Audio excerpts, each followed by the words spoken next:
All right, are we ready? You ready? Preston, you ready? Yep. Yeah. And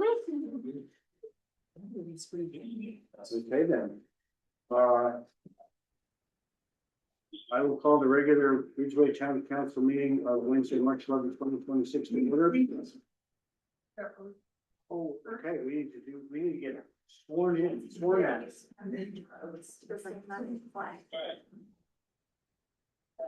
Come on up here, Kevin. It's Josie on No, she's out of town. She's been in Venetia. Yeah.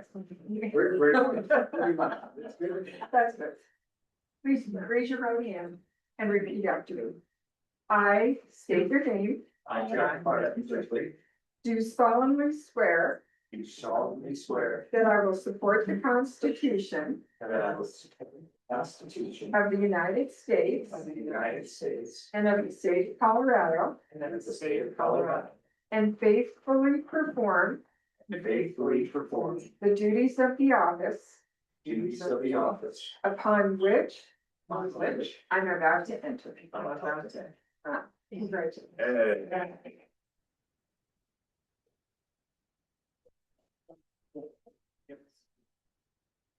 Thanks, everybody. Slide, please.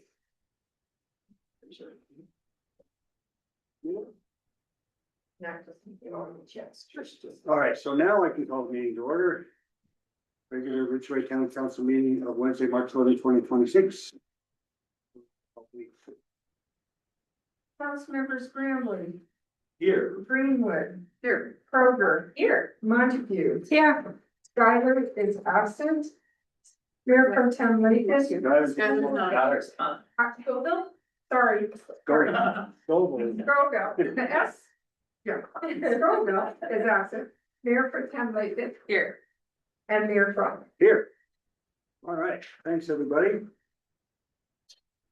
That takes us to.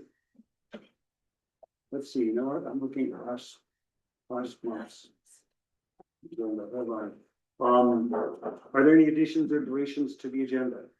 I have a correction to the agenda. Under the consent calendar, number 5, the renewal for the Colorado Boy Depot should be a brew pub liquor license, not tavern. And I had a quick question about that, actually, just because I know we've had questions about this in the past. Is the proper name on there, correct? The proper owner name, because I know that Matt owns it and. So what I would offer, I think we should Yeah. probably remove that from consent agenda above. Yeah, if there's questions, absolutely. Yeah. So if we could get us. So are we done with we just had the correction to the agenda and then move on to the consent agenda? Yeah, Yeah, yeah, the town attorney's recommending we remove the item from the consent agenda. Right. Well, I was trying to, I didn't know if we wanted to stay in order and then when we get to the, should we wait to remove it? I was asking for additions or deletions to the agenda. Oh, sorry, Let's do yeah. that first. Sorry, my brain skipped. Do you have any additions?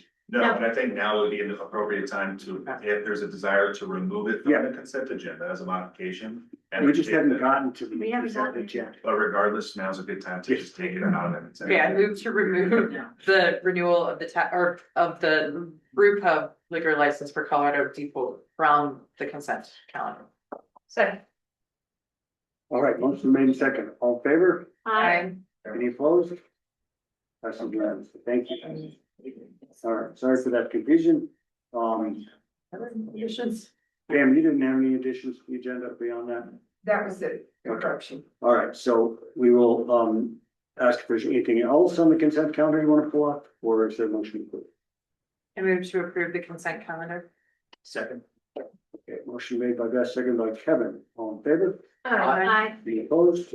Passes unanimously. Okay, should we take up the Colorado Boy one now then? Yes. So we'll take up the renewal of I believe it's a brew pub liquor license, now the tavern liquor license for Colorado Depot. Colorado Boy Depot. Pam, do you want to give some background or how do you want to do this? It's an application for a renewal. Right. It is an owner of the business. They have their license right now. The license was, the renewal, excuse me, was submitted on time. Not sure what else you need. I think the question had been with the Colorado boy, not the depot. Lee Holly. They both are owned by the same person and they both, it was sold to the same person. So that was my question was, is this a true renewal? And it was also brought up, in an email. Let me find it. Did you see Pam's response to that email? I did, Yeah. yes. But my question was still, is it a renewal because of the change of ownership? I just genuinely. No, a change of ownership is not before you right now. Okay. It's a renewal with the existing owners on the license. But to your question, in Pam's email, it shows that, Matt Byer was added on the license in July of 2025. Thank you. That was what I was asking. That's it. I'm good. And, He is now shown as an owner on the liquor license. and because this is a renewal, it's not a public hearing, doesn't need to be a public hearing. You can, if you want it, well, no, because we do not schedule it on the agenda as a public hearing. So you can certainly take comment if you so desire. Yeah. If, I always like to make sure that people in the audience can comment on actions like this, if there's anybody who wants to comment. Yeah, you're a king. Can you turn up the mic so that can you hear me now? It's not quite turned up. Yeah, I've got to just get the mics closer. So any comments in the audience on this item? Any comments on Zoom? So seeing none, no other discussion up here? I move to approve the renewal for the Republic or license for the Colorado Boy Depot. Second. Okay, motion by Beth, second by Polly, all in favor? Any opposed? All right, passes unanimously. Thank you. That takes us to public comments. This is established time on the agenda for anyone that has comments about something that's not otherwise on the agenda. Anybody? Taylor, come on up. Hi, everyone. My name is Taylor Pointer. I'm Chief Operating Officer for Homegrown Pathways and Western Slope Schools Career Collaborative. Our local nonprofit's mission is to connect rural youth to local career and entrepreneurial pathways here in their home region. One of the ways we do that is through our program called Spark Lab, which we've had the pleasure of running across the region, the West Central Colorado region, for the past school year. And excitingly, we're finishing up the school year here in Ridgway, which is most of our staff's home base. I'd love to invite everyone here today, everyone in the audience, everyone here at Town Council to join us for our culminating Ridgway Spark Lab pitch event hosted by the lovely folks at the Sherbinell. This will be on April 22nd at 6 p.m. Dinner is provided, and this is where our high school students that have been through the Spark Lab program have 2 minutes to share a new creative project, career pathway, business or nonprofit idea with the broader audience. It means a great deal when we're able to pack it full of amazing community members and community leaders. This lets students really know that the community is here to support their idea and help them on that journey for their next steps. Also at this pitch event, they will be awarded seed funding that they can then act on that idea. I have flyers here. I'm not sure if I'm able to leave them anywhere, but I'd love to leave them here. So if folks are interested, they can register here. That just helps us with head count to make sure we get enough food for everyone. But it is free. It's April 22nd. Hope to see everyone there. It's gonna be a great event. Thanks. Yes, and John will be there. He'll be a judge too. Thanks, guys. Yeah, feel free to leave a few copies of that with Pam and people.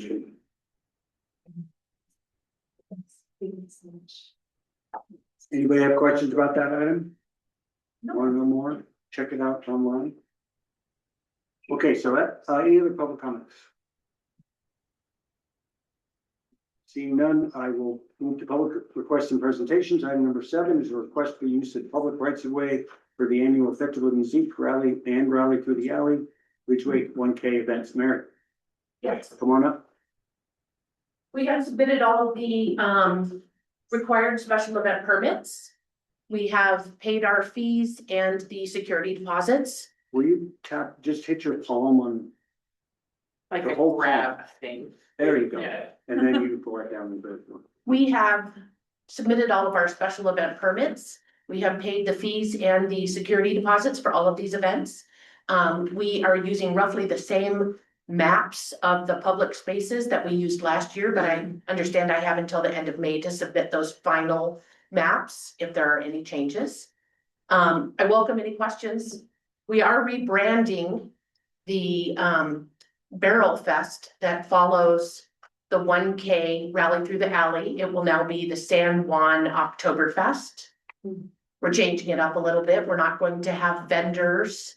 We're not gonna sell a pass so that people can just go around and drink. We're gonna have a regular beer tent. We're going to have a polka band. And we're going to have traditional Oktoberfest challenges. Your drink. Yes. Anybody have any questions? How many musicians are at Festival Music? this year? Well, last year we had 20 musicians at Fête de la Musique. We have invited, or put out a call, I should say, and that has more than 30 Awesome. on the list. We will probably choose approximately 20 again. And we will be making those offers based on the fundraising that we've done so far. Because obviously this is a free event to the public, but it costs us money to put on the event. So we will extend invitations to those musicians probably by May 15th. Awesome. And the event is Sunday, June 28th. Great. Any other questions?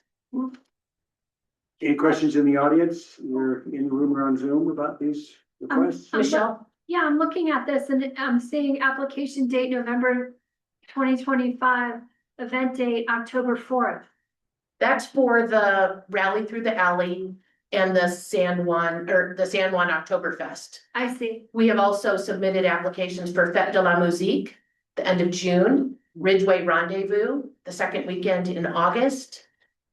And I think that's it for So you're now. doing all your things right now, unless you come up with another one. Exactly. Thanks. And also we've submitted the permits and secured and signed the MOU with the town to do the summer concert series. Mhm. So the item before the council tonight, though, is the use of the public right of way for the FET and the rally through the alley. Great, thank The you. other events are approved administratively because they have been in existence for longer than, For many years. yeah, I can't even remember. Yeah, For example, the So- Ridgway Rendezvous, this will be our 41st annual event. wow, right. But the item before the council tonight is just. Just the use right of way. The right of ways for those two events. Right. So any questions in the audience? Seeing none, somebody want to make a motion? I feel as if I need to recuse myself, from the Fête de la Musique vote, As a potential as a musician, potential musician, I just don't want any sort of. I make a motion to approve this special event of permit applications for the Fête de Musique and the Rally Through the Alley. I second that. okay, motion by Michelle, second by Beth. All in favor? Aye. Any opposed? One abstention.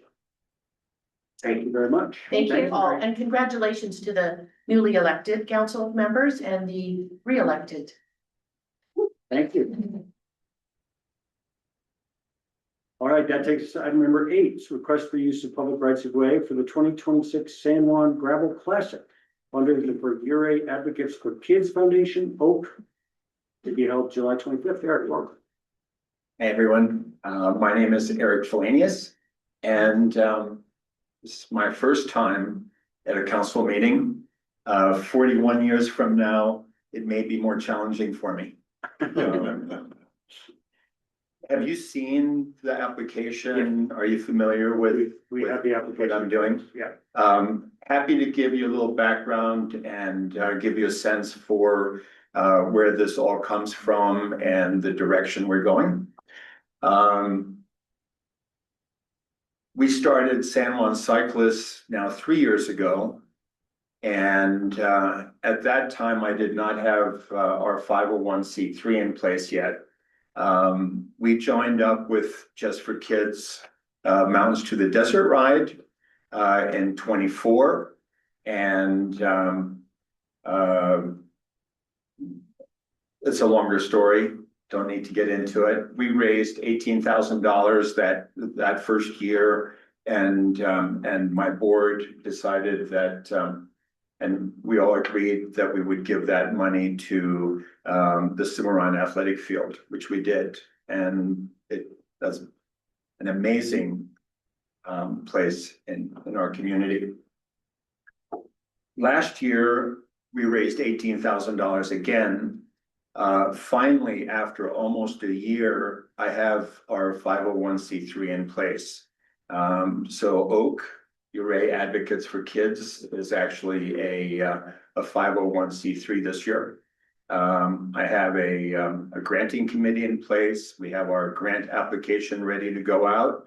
And so far we've found about 24 kid-centric nonprofits in Ridgway County, which will benefit a little bit. This all started 25 years ago when I was asked by a developer in San Miguel County to start Just for Kids Foundation. And after doing personal events, raising money for 3 years, I said to Josephine, my wife, that was not going to be sustainable. And we started the Mountains to the Desert Ride, which this year will be 23 years old. We've raised about $3.5 million over those years for kid-centric nonprofits in San Miguel County. I'm no longer directly involved in that program, and Doug Price and I got together about 4 years ago and started discussing doing this. Last year, actually it was really this year, I decided that we really needed to do another local event here in Ridgway. As you guys know, gravel cycling has become hugely popular over the last few years, and it seems like a natural event here. So we have the event planned, July 25th, 2 different distances. One is 22 miles, one is 44 miles. The 22 miler will be, would leave from the parking area behind the library. And we would ride out on 24 up to 62 and come back. It's 22 miles, about 1,500 vertical. Nice. I don't want to say easy ascent, but certainly at 22 miles, that's an interesting one for a lot of people. The 44 miler is more aggressive. It finishes up at top of the Pines. So that last 5-mile climb will be pretty rigorous and set everyone apart a little bit. We'll have a party. I know some of you, Trish has been involved with the Mountains to the Desert Ride. For many years, it's really ended up being a festival in Gateway under the Cottonwoods. We have music, we have a good lunch, and it's a great gathering. I want to do the same thing here in the park with a nice lunch. I think we're going to do Nepalese here this year, and some music. And so there you go. First year, not expecting any wonders, but it's a good year for us to go through the motions. We have a couple of years of fundraising behind us, and hopefully it'll be good. Any questions? Sounds good. Thanks, Eric. Questions for her? It's fun. This is very cool. Nice to see you. Any questions in the audience? Yeah. Either on Zoom or here in the room? All right, thanks, Eric. I move to approve the Oak special event request. Yeah, that's it. Seconded. All right, motion made by Michelle, seconded by Polly. All in favor? Aye. Any opposed? Passes unanimously. Thank you. Thank you. Next up is item number 9, quarterly report from the Housing Services Administrator. Eva, welcome. Good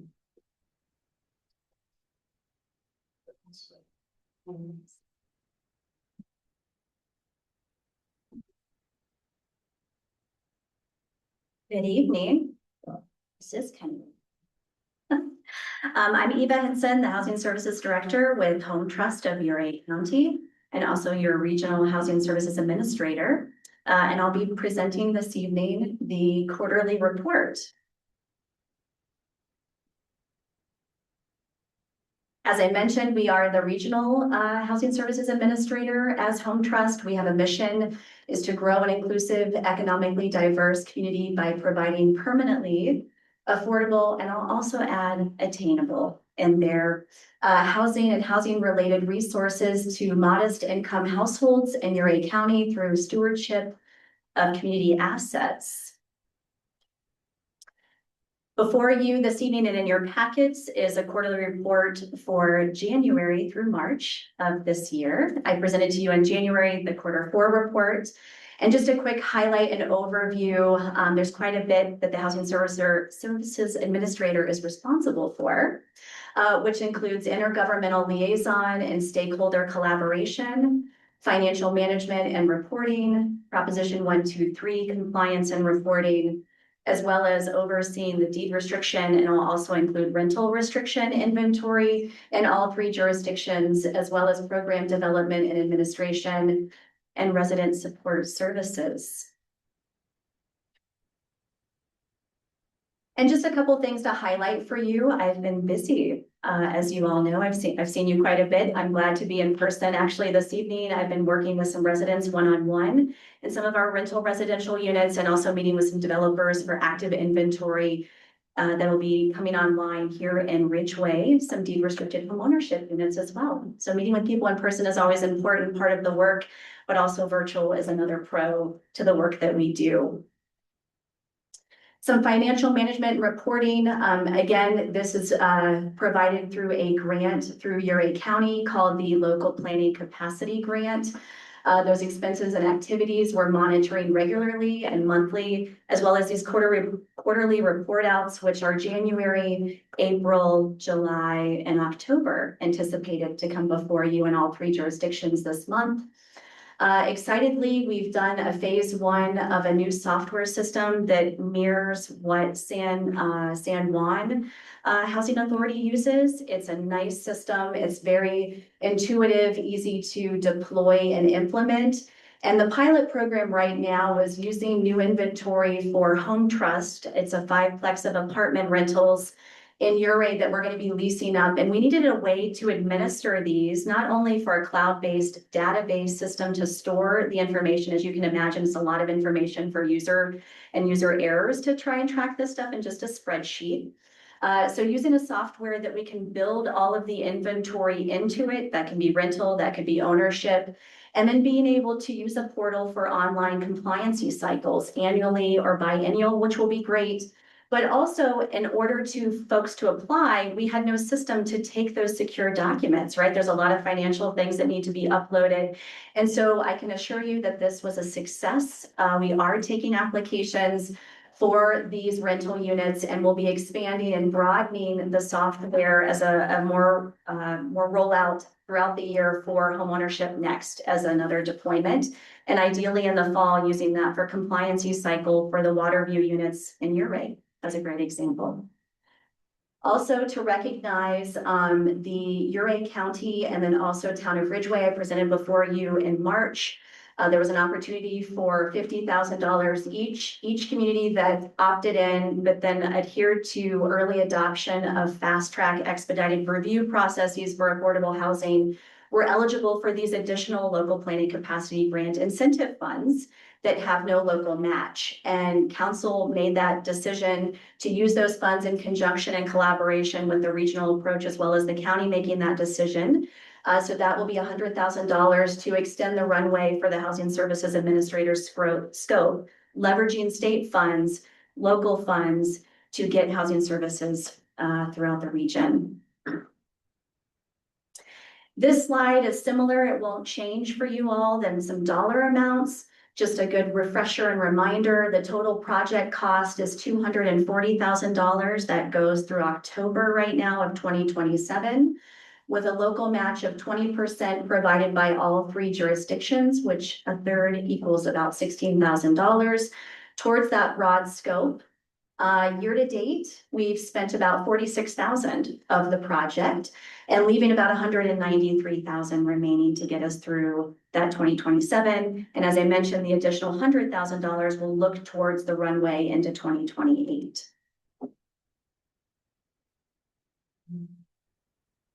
Proposition 1, 2, 3, we did achieve the Ouray regional approach, getting all 25 units entered into DOLA's portal almost a year early, which is very exciting.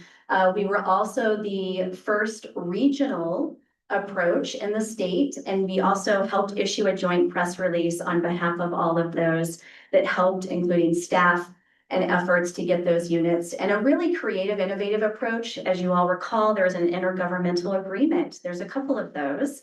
There's one for the Proposition 1, 2, 3 that you all opted in and agreed to do individually as jurisdictions back in 2023. You also have an intergovernmental agreement signed at the end of 2024, approaching the regional housing services collaboratively and coordinated with all three jurisdictions.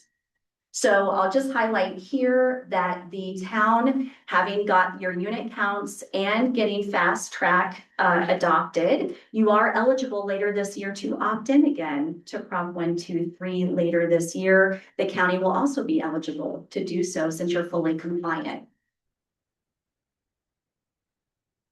Resident support services, as I mentioned, were the centralized management and coordination around housing programs. We're also assisting residents in navigating those affordable and attainable programs. And education is a big piece of that, I think, as we work throughout this year and helping set the foundation for years to come.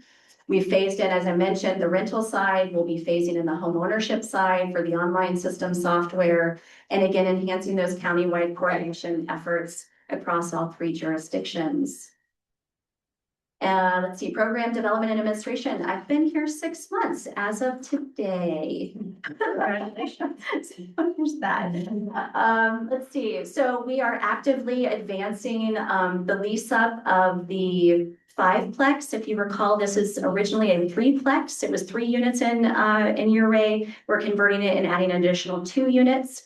So we will have a studio, 2 1-bedrooms, a 2-bedroom, and a 3-bedroom to lease up coming up in May. We're working on finalizing our construction, and we're submitting our certificate of occupancy inspections next week. Let's see, anything else on there? Oh, Ridgway and Ouray did complete a housing needs assessment. Wanted to recognize those efforts. I do believe DOLA just acknowledged and approved that housing needs assessment report for both. That does allow you to be compliant with the state mandate of Senate Bill 24-174.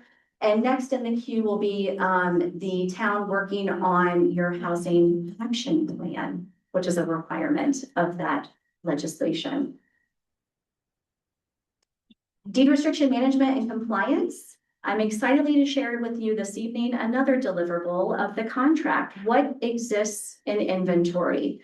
We've kind of surfaced it a little bit. I don't think I knew all of the components and complexities, so I'll be looking forward to this report to share that out before all of you. It also may have made your packet a little bit longer, but I actually needed to have that inventory created that way so that I can upload it into Kintone much more easily. So sorry if it made the packet a few more pages. Okay.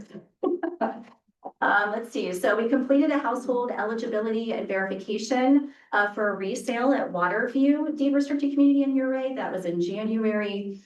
We've got, like I mentioned, 4 new deed restricted units at Riverfront Village condos. I'm going to be working with the developer and their realtor this week. I'm meeting with them tomorrow on some analysis that I've helped for them. I understand that they've had some challenges with some price points and some marketing and how to do outreach on these units. Right now, the targeted price points, even though you all did approve their development agreement amendment to increase those area median incomes on those units, I can confidently say we're working in lower ranges actually than that right now and trying to target right around the 140% area median income. And I'll be working with them to discuss some price point structure on the 2-bedroom units as well. Let's dive into some inventory.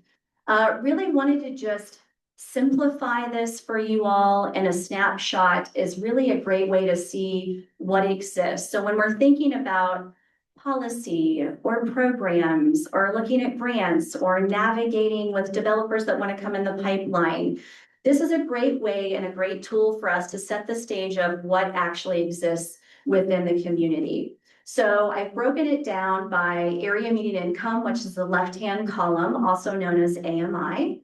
And we typically have those sort of standardized around 80%, 100%, 120%.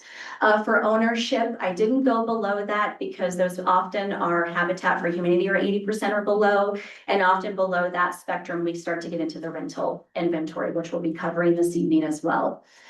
So there is an existing studio. There are 6 1-bedrooms. There are 32 2-bedrooms in various ranges of those AMI spectrums, and just a couple of 3-bedrooms, 14.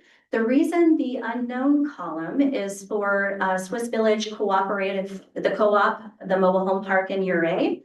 There are actually 21 mobile homes in that community, of which 5 are market rate, and 16 through their funding sources and capital stack to preserve that and actually purchase those as a resident-owned community. We're sort of hindered by a regulatory agreement with DOLA around 100% AMI. So that is why those are sort of unknown as far as the breakdown of the mobile home, how many bedrooms. But we were able to utilize those as part of the 25 unit count for Proposition 123, in case you were curious about that. Also, it's important to understand what's coming up, right? What's in the pipeline potentially. So Vista Park Commons Phase 2, part of their agreement likely is to deliver 1 more deed restricted unit there, potentially right around that 100% AMI. Not yet been constructed. I have met with the developer. I've also toured the property just 2 weeks ago as well to introduce myself to them. Ridgway as well, Lena Street Commons, potentially delivering 3 additional units and probably a mixed income market rate with a couple deed restricted units within that, 1 at 100% and 2 at 200% AMI. Again, price point would be to be determined because these aren't constructed yet, but they would deliver those out. And then Ridgway Waterview Phase 2 potentially could build 45 units within that development to expand. Existing there is 21 units, which were counted in the previous slide. Should I pause on homeownership or do you want me to dive into rental? Great. What size units Lena Street Commons is proposing? Is that 200% AMI? I might have to lean on Angie Kemp, senior planner. They're all supposed to be 2-bedroom. Okay. Yeah, I think they were the ones that were locked, but they decided to make 2-bedroom, if I remember correctly. Yes. Okay. Okay, rental restrictive existing inventory. This is really important to highlight that a majority of the 41 units, 30 of those are at the Space to Create, which is a low-income housing tax credit project here in Ridgway. Housing Services Home Trust is not administering the 30 units, nor are we administering the 16 at Swiss Village. But we are administering basically everything else. And so here, I think it's important to know that even though the low-income housing tax credit project likely has been identified as an 80% at or below project, I wanted to emphasize that they have a variety of units in that project. It's a mix of 1 and 2 bedrooms. And they have some at 30%, 40%, 50%, 60%, and 80% in that specific project. And so I thought that was important data to know because oftentimes we're not quite sure what the mix or the breakdown is. And so now we have that information. I've also introduced myself to the new property management and manager company, if I could talk this evening. I have a lot of talking all day, so sorry. And so it's great to have that to be able to navigate if I get someone that's interested in a lower income unit or may just household income might be identified as that we can sort of vice versa provide those to each other as a resource. So that's important. As well as we've got a couple units at 100% AMI and a couple units at 120% AMI. Those are home trust projects. So we have the 5-plex, which has 5 units that are below 120% AMI, and then we have 6 units a 6-plex as well as in Ridgway that are also 80% AMI or less. But the rental rates actually at the 6-plex our rent roll is about 45% AMI right now for rental rates. Rental restrictive pipeline. These are primarily home trust projects. 1507 Oak Street, also known as Riverwalk, potentially to be determined. We recently applied, I believe, for the equity component grant program through OEDIT and through the Colorado Housing Finance Authority, also known as CHAFA. We submitted a grant application for just a little over $3 million in March, just last month. And we should be expecting to hear on our application this month. Keep in mind, these programs are getting very competitive. I believe this might be the 4th time that Home Trust has likely applied for that equity. We're competing with much larger scale projects along I-70 and I-25 corridor. And so getting attention to rural and rural resort communities is critical. So we've been meeting and talking with a lot of folks one-on-one about our application the last couple of weeks. I think a personal touch certainly doesn't hurt.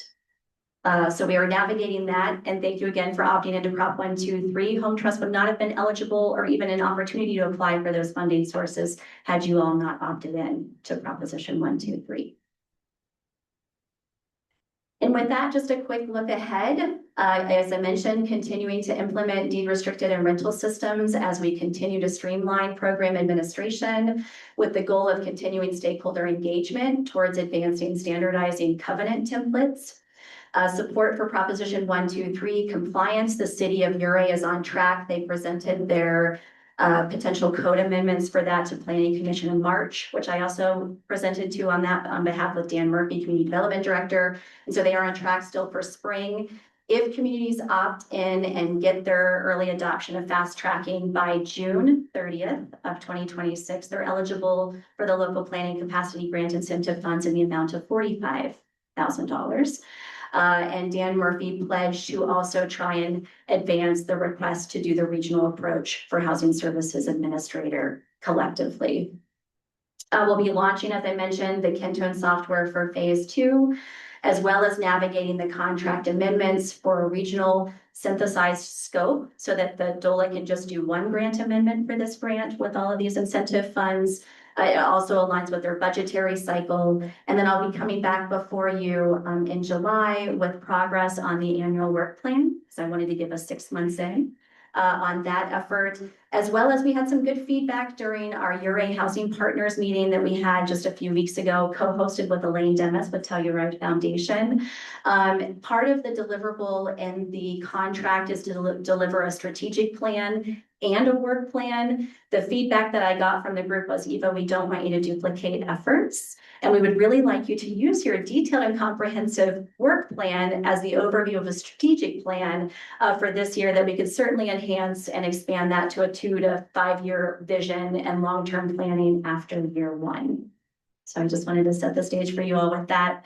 And hopefully you'll agree with that effort.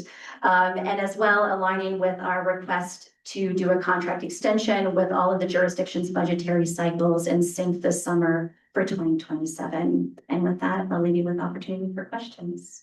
Great, thanks, Eva, very much. I have a question right after that. Have you been following what's happening in Denver in the legislature? They're potentially messing with 123 funds. Yes, What's your take on that? it's unfortunate. I understand that it's not just housing and Proposition 1, 2, 3. The state has a pretty significant shortfall for getting the budget to balance at the state level. So my understanding is they're looking at a variety of things to try and get the budget in a better place. My understanding with Proposition 1, 2, 3, and from Shirley Diaz, our local representative from Division of Housing, is that it's primarily going to affect the Proposition 1, 2, 3 program funding sources for OEdit and CHAFA right now. I've heard varying dollar amounts. We're talking several millions of dollar shortfall for housing throughout the state if that is going through legislation as it's being proposed by the governor. Thanks, appreciate that. Sure. It's unfortunate, but the budget crunch of the state is serious. Anybody else have questions for Eva? Eva, Thank you. anybody in the audience have questions? We're doing a lot in the realm of affordable housing, and Eva has been a huge help and working up with. Sounds great, everyone. Good to see you all. Thank you so much. Thanks for being here. Mayor, can I say something quick? Yeah. So if you just acknowledge me. Great presentation. I just gotta give a shout out to Eva. This joint housing administrator initiative has been something that was lacking in just a wild success just in 6 months to the day. That Eva's been doing it, and so I just want to make sure that doesn't get lost. Yeah. And Eva was just talking about the approach to strategic planning, the work planning staff is in full support of what you just put there. So I just want to make that known. Yeah, we're in full support. Great. Yeah. And thank you for all the work you've done just in the 6 months so far. All right. Certainly don't have to ask what you've been doing. If that's one thing you'll know about me is I'm detailed and Extremely. Thank you. Okay, that takes us to item number 10, school facility and community access updates. I saw Miss Lacy and Russell. Susan up here. Come on up here. Thank you, everybody. Exciting to see all those housing opportunities coming up. Well, I'm here. You have to step up too. Yeah, his voice is loud enough. He doesn't need a speaker. So we're just here, one, to thank the town for the support of our summer on athletic field.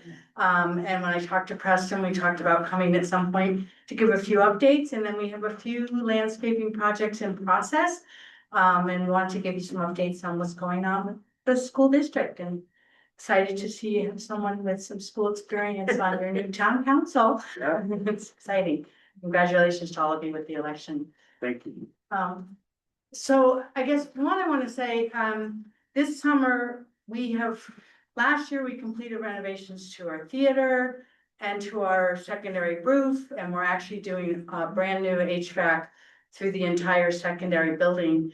What I still think of as the new building, it will be 20 years old this fall. So I think that was also due. Mind-boggling. It is, believe we can celebrate that in some way.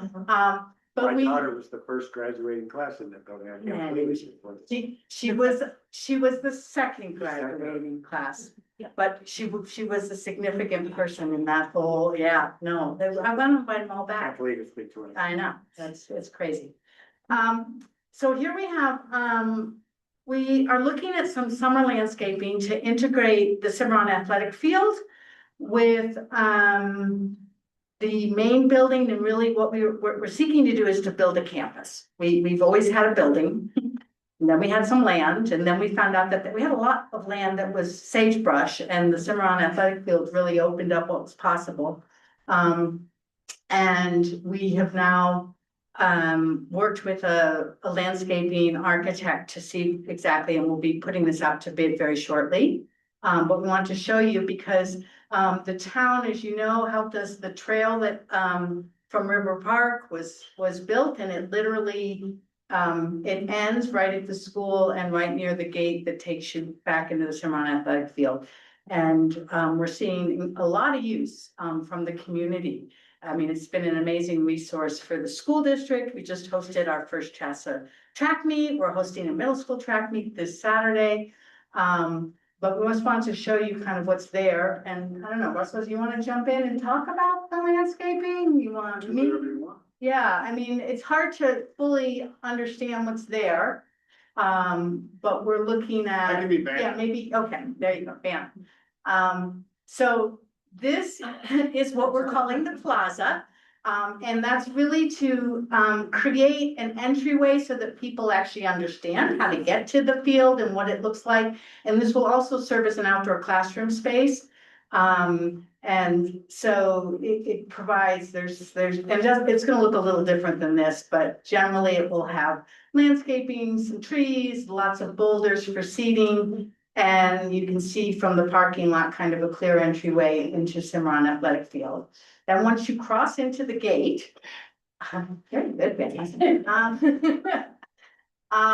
There will be, we have concessions and a bunch of seating area in there. We were just talking with Special Olympics this morning about doing an event with them this fall. And one of the things that's exciting is that pathway that takes you to the old bleachers. With the work we're doing this summer, that will be an additional ADA compliant pathway. Nice. And at the top of that berm was actually created when we built the original building, we had to move dirt.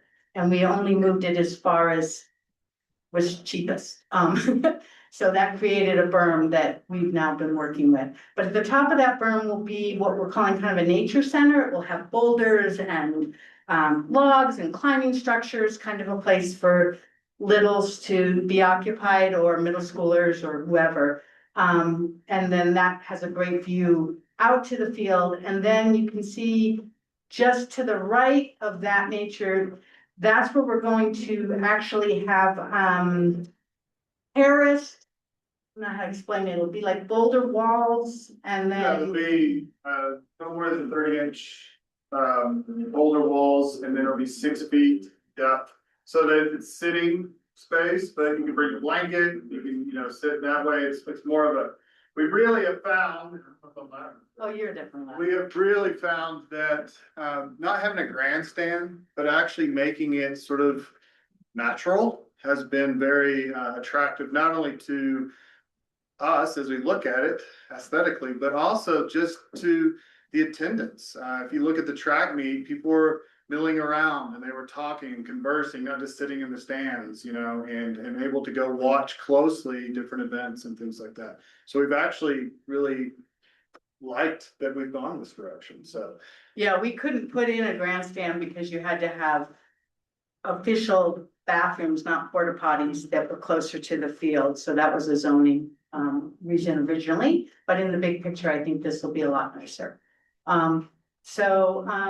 Yeah, so that's going to provide opportunity, sort of park space that integrates, the kids have already been using and it's ADA compliant, the parking space. When we hosted the track meet, we had concessions down there, that worked really well. We're also a couple small changes. We're going to put our trash into, that's way up there on the top left. By the gym. Yeah, by the gym. Interestingly, we had like a few weeks ago, somebody in our, maybe not our community, maybe it was a tourist, who came and dumped bags of cat litter and waste and just during, right in the middle of the day. Yeah, so we're kind of monitoring our trash receptacles and making it look a little more beautiful. And then we're also gonna put in bike racks that are actually gonna be a little to the right of where they're showing there, but at the entrance of the gym. We're seeing students are not only biking, but they're also the electric bike rage has added another transportation element. So those are a couple smaller things that are part of this one. So this is kind of the big picture for the secondary school, and then we can go to the elementary school field. Susan, can I jump in real Yeah, quick and just say a few things about, there's nothing more exciting than 3:15 nowadays at secondary school. Just come look. I would say we probably have at least 25 to 50%, somewhere in that range of the youth out there on that field.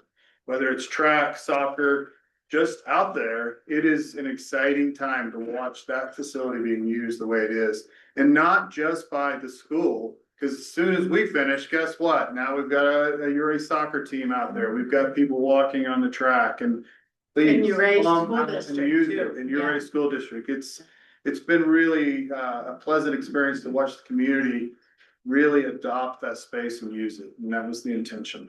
Great. Yeah, no. Then the other space that we have, which is the elementary field. And we began some conversations with Uri County Baseball about was it possible to revive the infield. I actually had a really good conversation with John asking was that possible a while ago. And Jake Coulter and I had been talking about this a couple of years ago. And you know, one of the things we talked about is the field is now adjacent to the elementary school, that it's used very extensively as an outdoor learning place. Krista Javoronic does all kinds of activities out there. So we worked with the landscapers looking at, you know, what could we do to design a place that was multi-use, that improved the infield and also created a better outdoor learning space for Krista and the students. And Jake Coulter has actually been out there. I just sent out a picture to our school community actually tonight, because where you can see that infield starting, he's pretty much completed. He just has to get the bases anchored. But he has donated his time. We had another neighbor, Kevin O'Brien, helped actually create a steel cover for where the watering will be to water the infield. So right now, the infield is almost done, but then the plan was to get it ready so that we can use it for the rest of the school season. And then when Uri County Baseball starts their June and July season, this can be a field for the younger students, because we've got the one out at Solar Field, and so they'll then have two fields. And then in August, we will be it's hard to see. Dana, you want to point to things?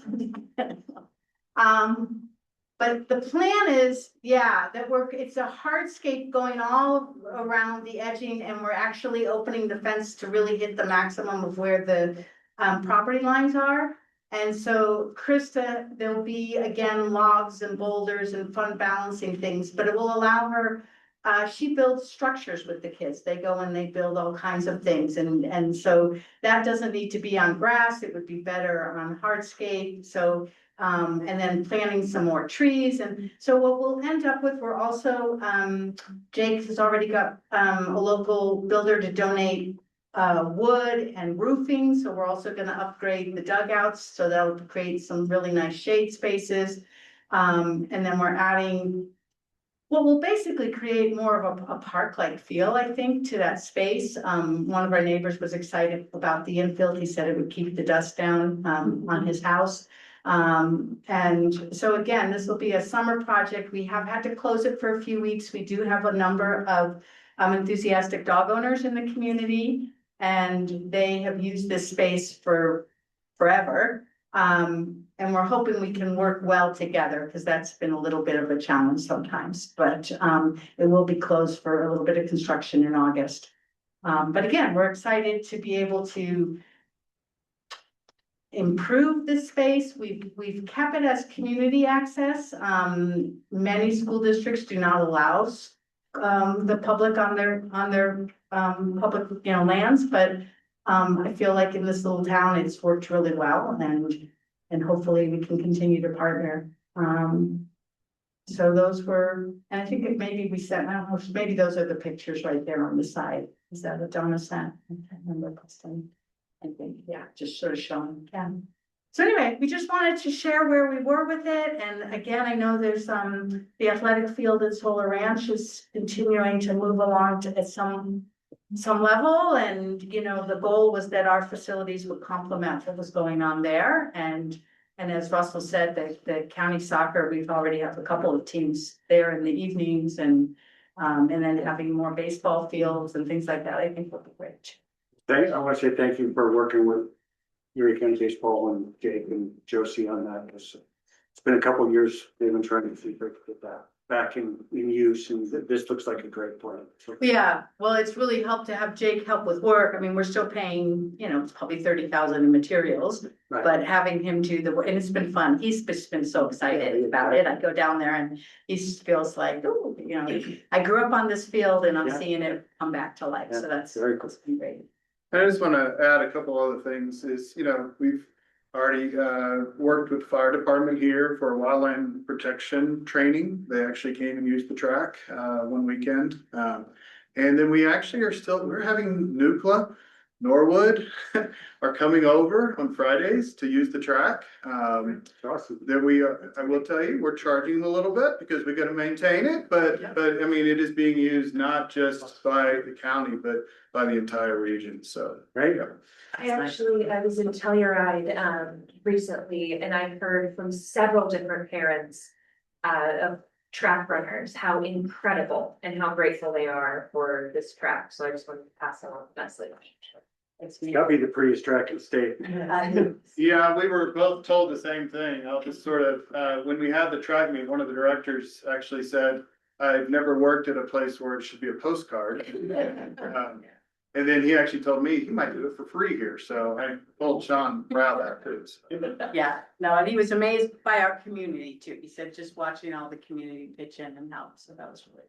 And there is a middle school track meet on Saturday there. So if you want to go watch a little track, stop by. 9 a.m. Yeah, 9 till done, right? That's how track meets work. Yeah, exactly. Thank you, guys. Appreciate it. Anybody have questions for these guys?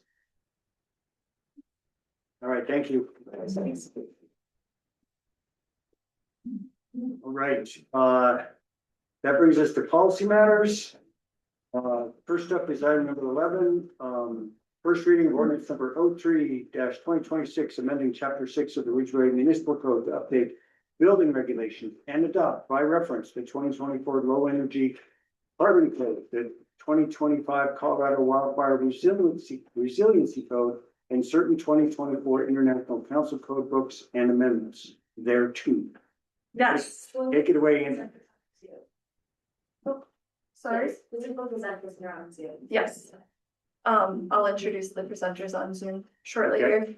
here. So House Bill 22-1362 established new minimum energy code requirements for local governments that adopt or update any building codes. And Preston's just closed our presentation. You're good.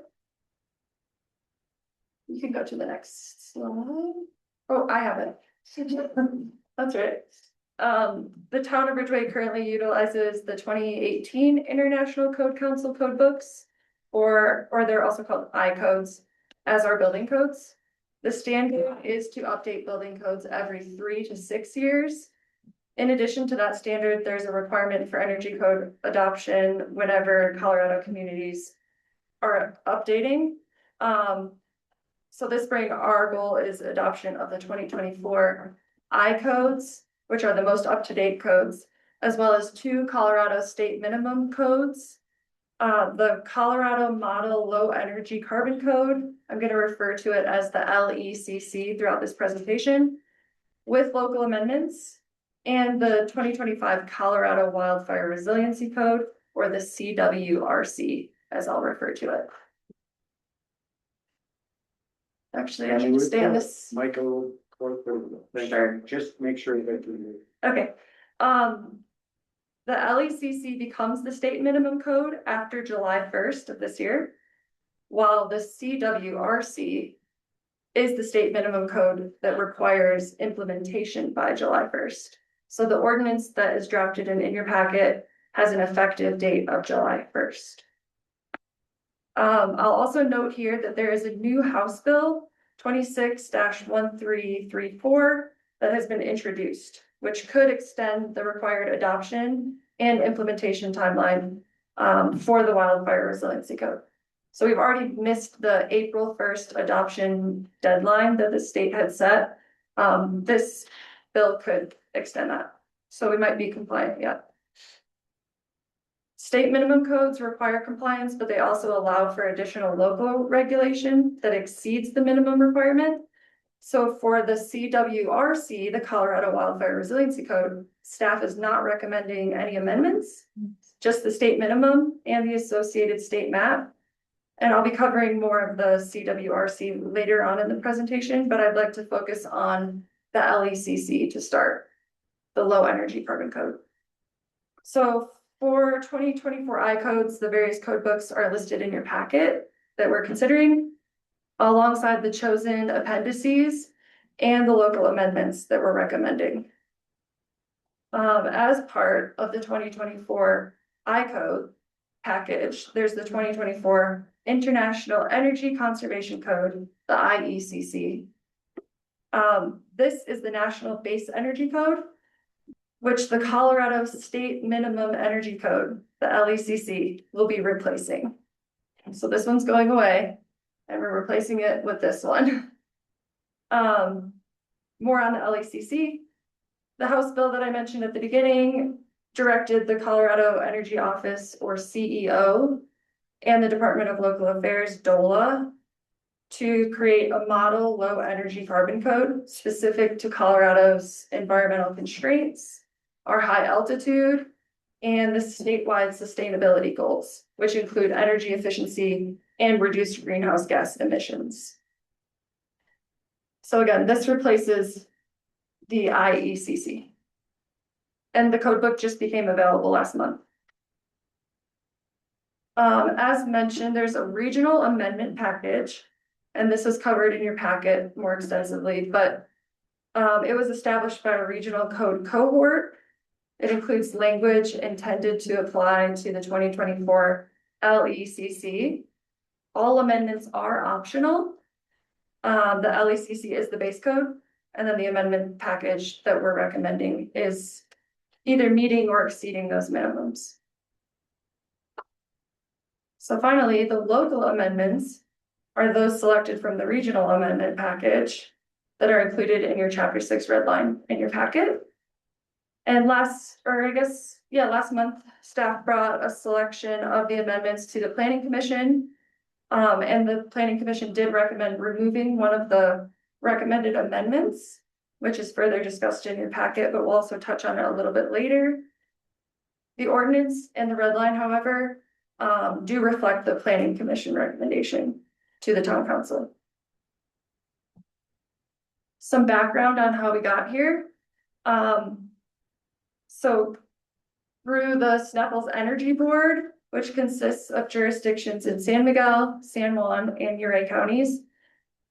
These jurisdictions are part of the Regional Energy Code cohort that's hopeful of aligning all the building energy codes with regional climate goals and also creating some consistency for contractors that are working throughout the jurisdictions. And then also getting the codes more up to date with current building technology and standards. So, sorry, actually go back a little bit. Eco Action Partners, whose work was crucial to these efforts, they're under contract with CEO, the Colorado Energy Office, for the Energy Code Adoption and Enforcement Grant Program, which is providing funding to help us adopt and comply with the minimum energy codes. And as part of this work, Eco Action has engaged with Lotus Engineering and Sustainability and Noresco. We have a representative of each of those entities here or online.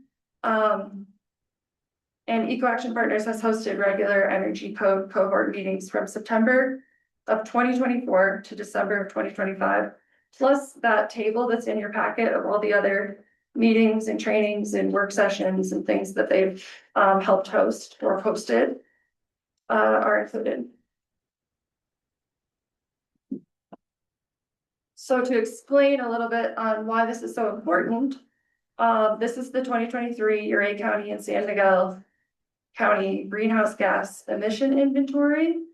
It has two categories that are rather big slices of this pie, pretty major categories: residential building and commercial buildings.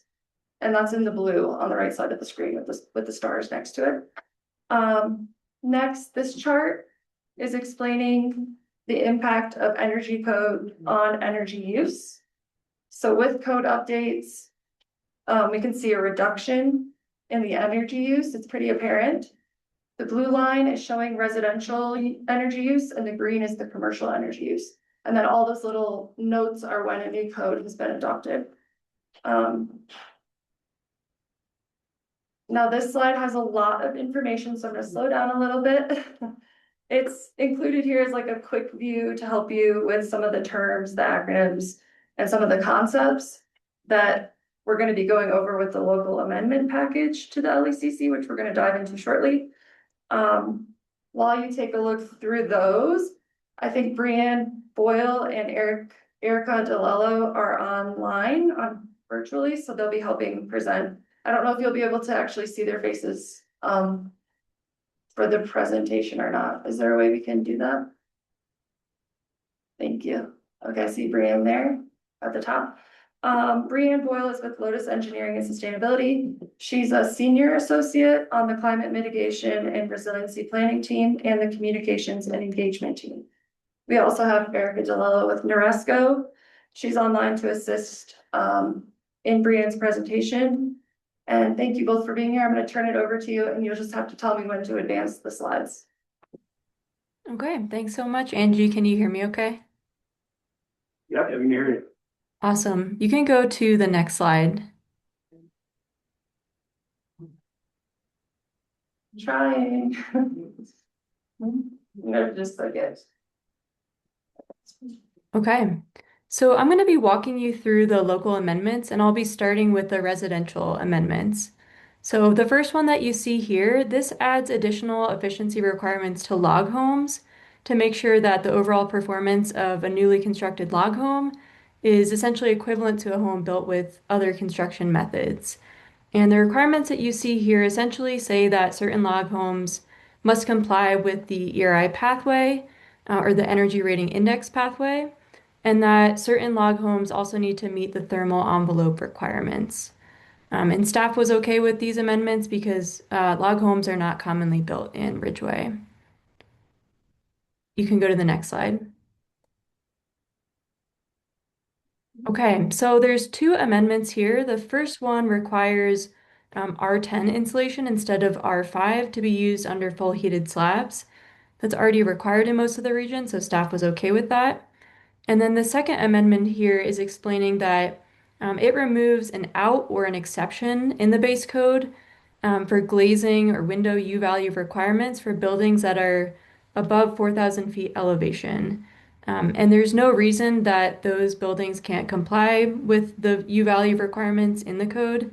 There's window technology that can meet that, so that amendment is removing that out or that exception.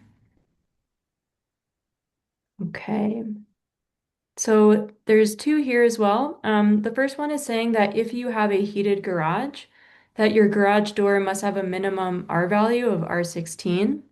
And staff was okay with that because there's a very minimal cost increase between an R16 or a more insulated garage door from a typical R12 garage door. And then the next amendment is around window to wall ratio. So this essentially sets a maximum window to wall ratio of 30% if the home is using the prescriptive pathway, which is one of the three pathways in the code. And if a home doesn't want to stay under that requirement, that's totally fine. They can use another pathway like the ERI or the performance pathway to still comply with the code. Next slide. Okay, so this amendment is stating that if you use a heat pump in a residential building, it should be a cold climate heat pump, which essentially makes sure that the heat pump performs well in Ridgway's cold climate. This amendment is not saying that you have to use heat pumps at all. It's just saying if you decide to use a heat pump, make sure it's a cold climate heat pump so it performs well. Next slide. Okay, so a little bit of background for this one. In the low energy and carbon code, there's different home size categories, and this amendment changes what is classified as a large home. So in the low energy and carbon code, they say a large home is over 5,000 square feet. And this amendment says a large home should be over 3,500 square feet. And those home sizes are still allowed to be built. This is just saying that they have additional energy efficiency requirements. And staff is okay with this. They made a note there's not a lot of homes in the region that would meet that large home size. One other thing I wanted to point out here is that that home size is based on an individual dwelling unit. So if there was an a detached ADU on the site, that would be counted separately. And if you go to the next slide, this explains what the requirements are based on those home size categories and then based on the compliance pathway being used. So the three compliance pathways are prescriptive, performance, and ERI. And this just explains what additional energy efficiency measures you need to take for those larger homes. Okay, so this next amendment is essentially adding that cold climate heat pump requirement that I explained before, just adding that to the performance pathway. So if you use that pathway and you decide to use a cold heat pump, it should be a cold climate heat pump. And staff was supportive of that.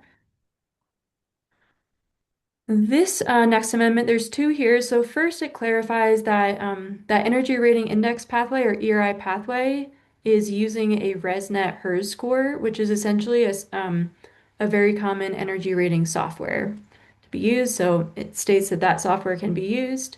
And then this also states that those cold climate heat pump requirements that I mentioned earlier, those are also applicable if you use this ERI or energy rating index pathway. And staff was supportive of this too. Okay, so this next amendment is essentially fixing a mistake that was made in the low energy and carbon code.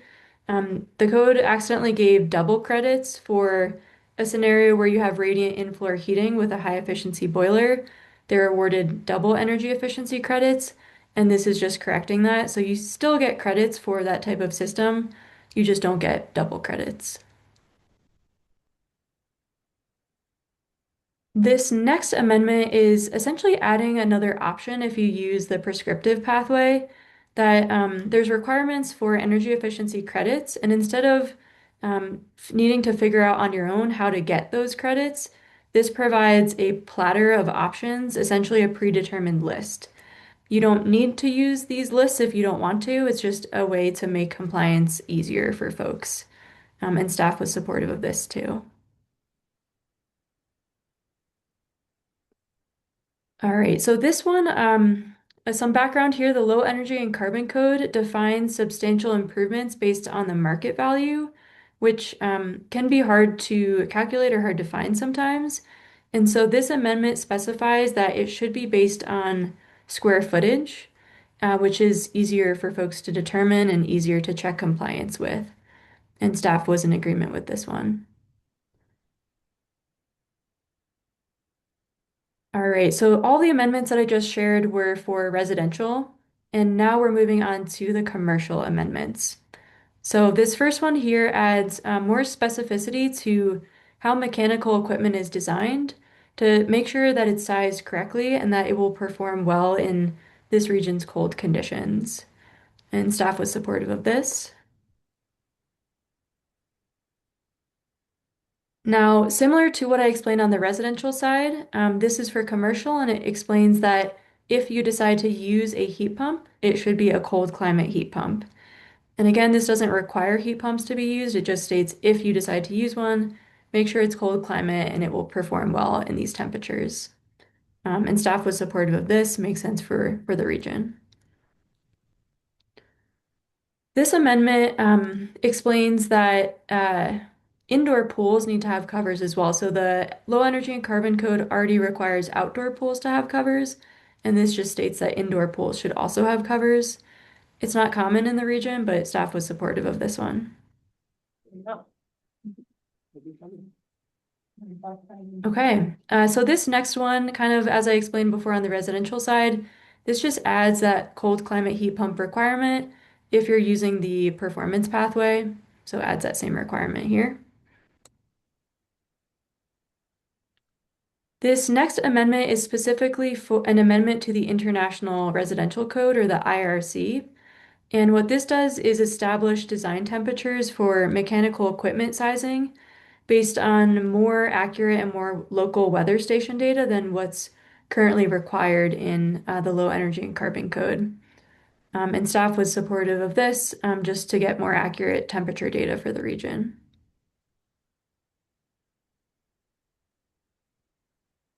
Okay, so this is the last amendment, and we're going back to the residential one. This is the one that we talked about at the Planning Commission meeting. This amendment essentially ensures that the air leakage rate requirements are the same no matter what pathway you're building your building to. So the prescriptive pathway already requires 2.5 air changes per hour or less.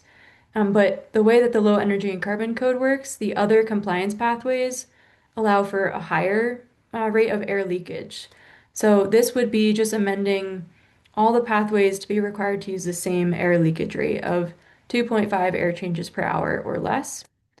And a couple things I wanted to point out here. One, air leakage rates have a really big impact on the home's durability, the home's comfort for the occupants, and then the home energy bills as well. And I also just wanted to point out one thing we chatted about at the Planning Commission meeting was around mechanical ventilation and ERV and HRV requirements. And ERV and HRVs are actually already required by the low energy and carbon code for this region, and that's a separate requirement. So just wanted to clarify that. I believe that is the last one that I have, Angie.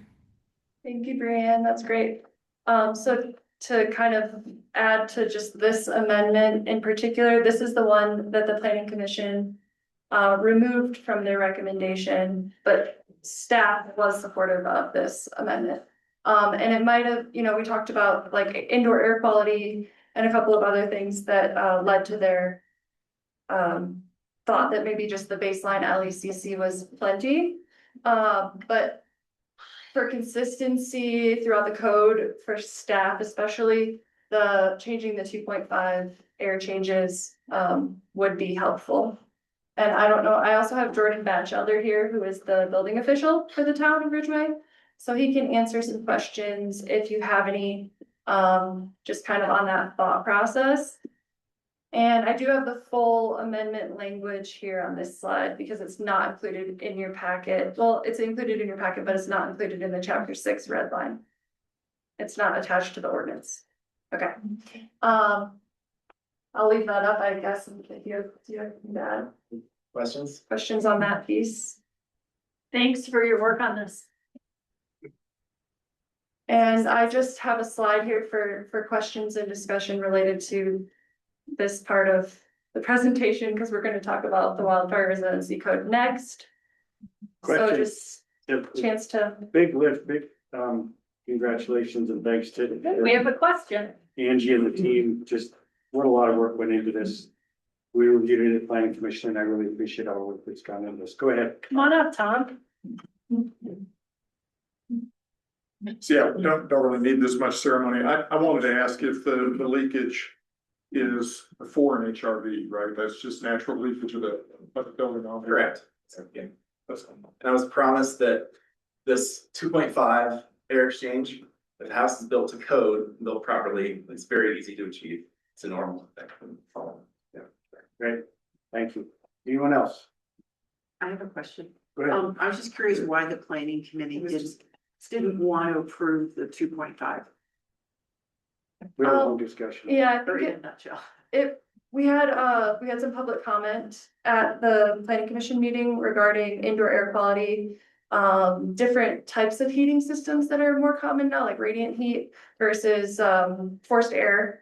So that played into it, but also I don't think that I explained the 2.5 would be like actually just making it consistent across the board. I just explained that there was a change in the amount of air changes per hour. So I don't know if that changes what, maybe John and Michelle thought because they're on planning commission, but staff really could go either way. And I think if part of our discussion was you make these places so airtight and then you have to have the air, decreases your air quality because you're not getting any outside air and it goes round and round. Up to like mechanical ventilation is required. We just haven't really, That shouldn't be a problem. we haven't really enforced that, but we're gonna start. So that air quality is not, doesn't come into play. That's- Well, and that also raises questions on, as we move into a world with more wildfires, are we actually allowing outside air pollution in, like it is, there's other pieces to that puzzle. The things we don't think about. Yeah. And my apologies for not explaining that better. No apologies. No, I appreciate that. It's a big lift. It's very complicated, so everybody can see. Any Yeah, other that was questions? our one thing. That's probably pretty good. Yeah. Yeah, I think we're good. So anybody on Zoom have questions? I can't see the Zoom member list, but I don't see any hands up. Okay, go ahead. Oh, and if you're about to go into the wildfire thing, I looked it up and SB 26-1334 was postponed indefinitely yesterday. Postponed indefinitely yesterday. Thank you. I was gonna ask Aaron Johnson, who's on with the state, if he had any updates for me. Sorry, did someone have a question? Yeah. Not about this, I just wanted to mention, I have Come on a up couple, so everybody can hear you. I just have a couple of texts that some people are getting kicked off of the Zoom, is all. We're not kicking them off. It's probably that I've been having internet problems all day today. Probably just the internet. Century is supposedly aware, I mean, not century, clear networks. Go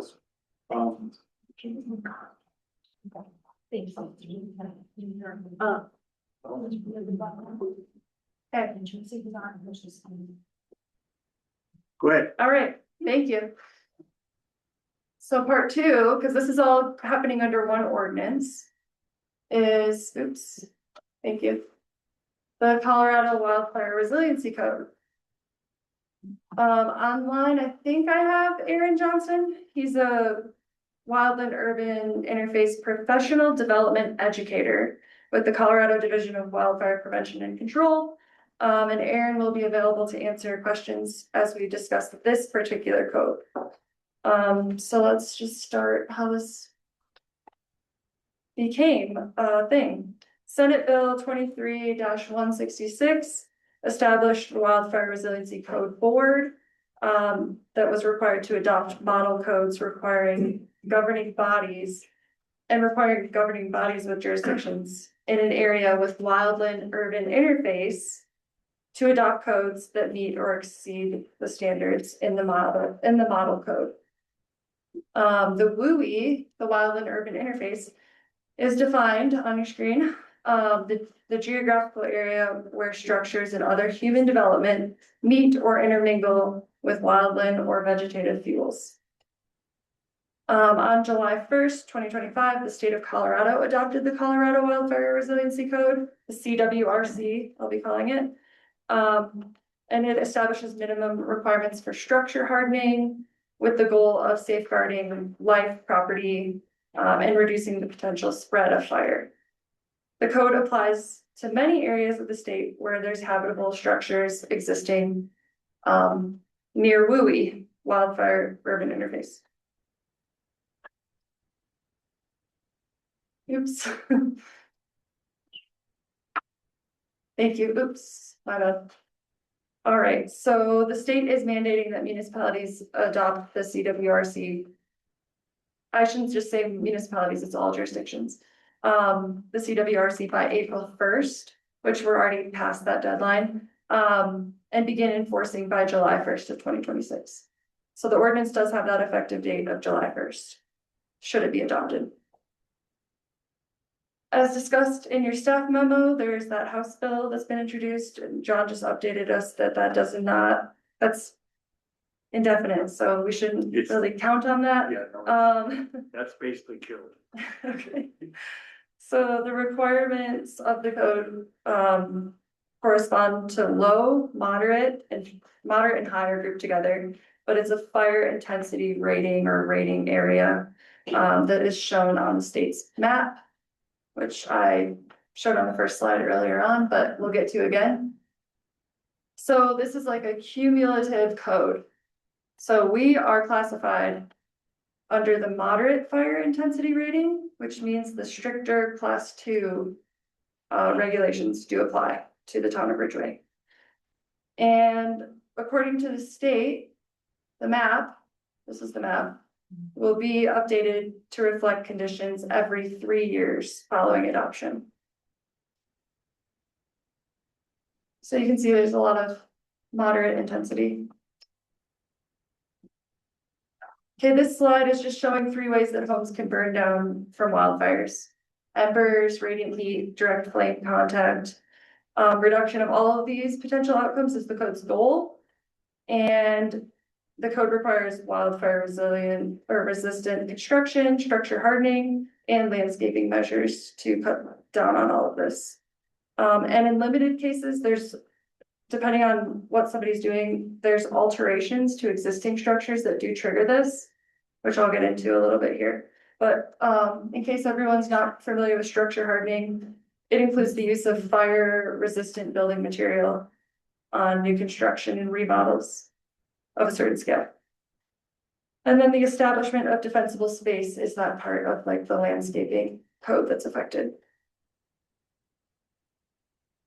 So I just have some infographics here about structure ignition zone, and obviously this one's showing no other houses anywhere nearby. Ridgway's a little different where the structure ignition zone probably ends at the lot line in a lot of our denser areas. So we have to keep that in mind as well. Just to touch on that a little bit, the code does not ask you to do something on a neighbor's property ever. This is explaining the lot line being the end of the structure ignition zone. And then I guess I'll just go into what's in the regulations. So class 1, again, it's cumulative, so we have to follow all of the class 1 plus all of the class 2. So these kind of run the gambit. There's address markers, decking, fences, building materials, and site layout that are all affected by this code. Some of our code is already, compliant with what this is asking for, but because we're adopting it by reference, we'll need to be kind of double checking those things. So here's the regulation summary, and I'll show a couple more slides shortly about each of these pieces.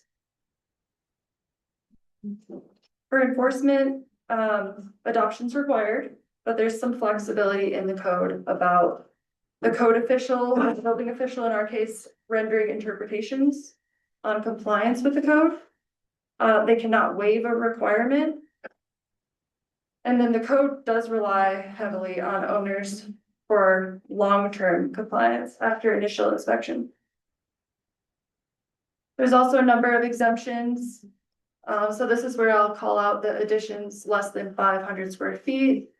Also wall areas like exterior wall area, 25% of the surface, if it's being replaced in that amount, that triggers compliance for the whole structure.